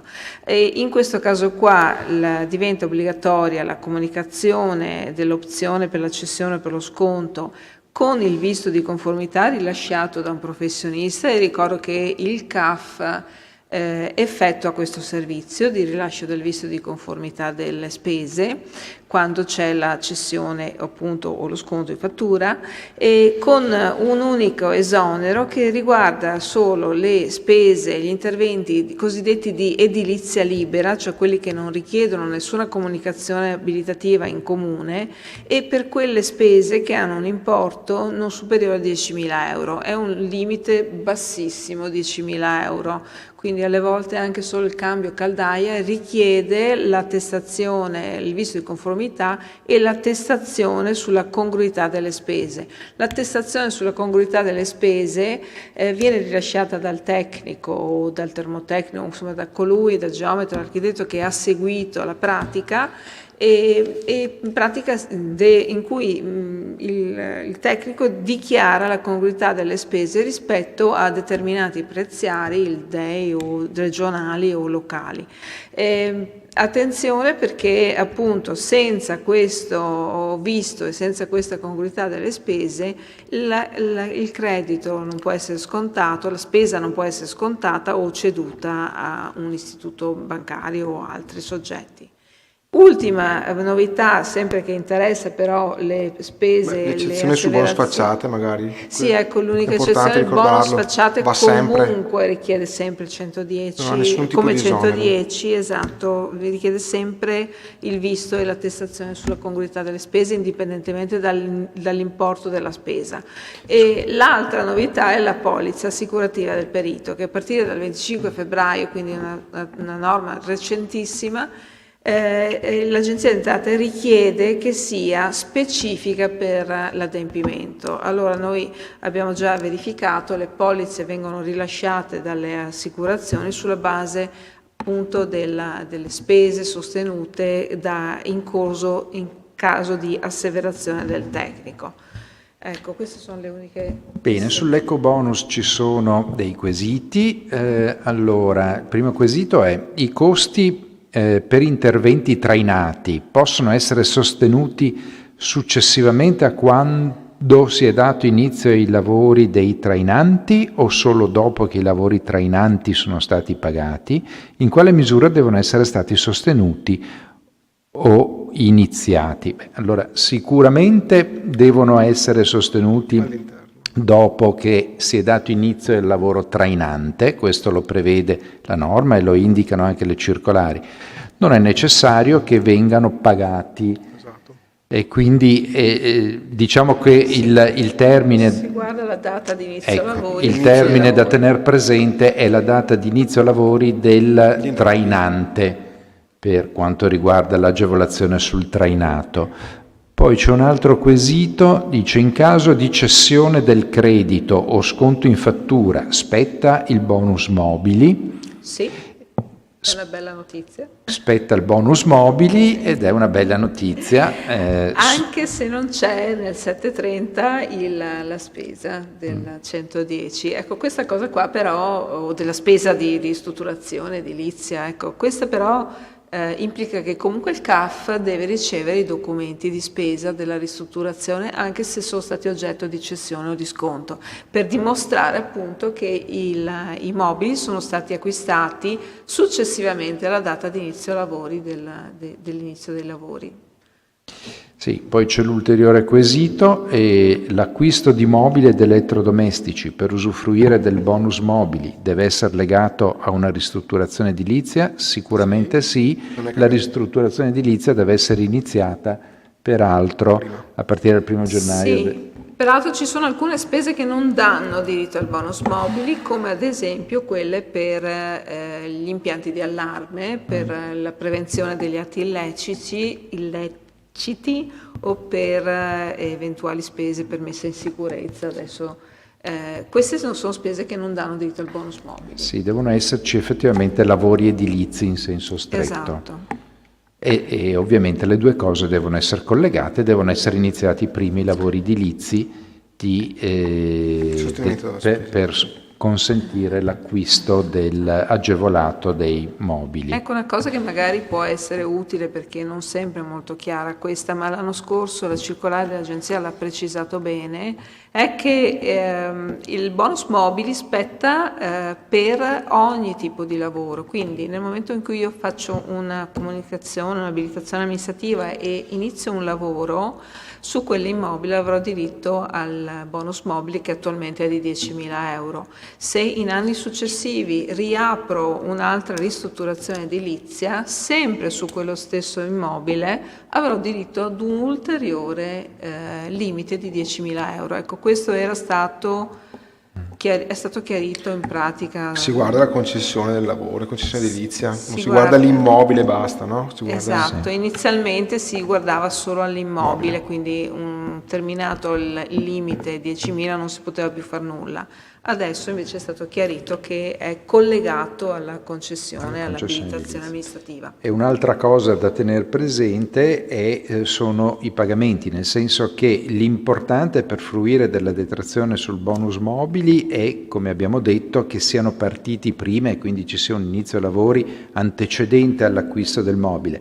Ma in realtà poi il pagamento per i lavori può essere anche successivo al pagamento per dei mobili.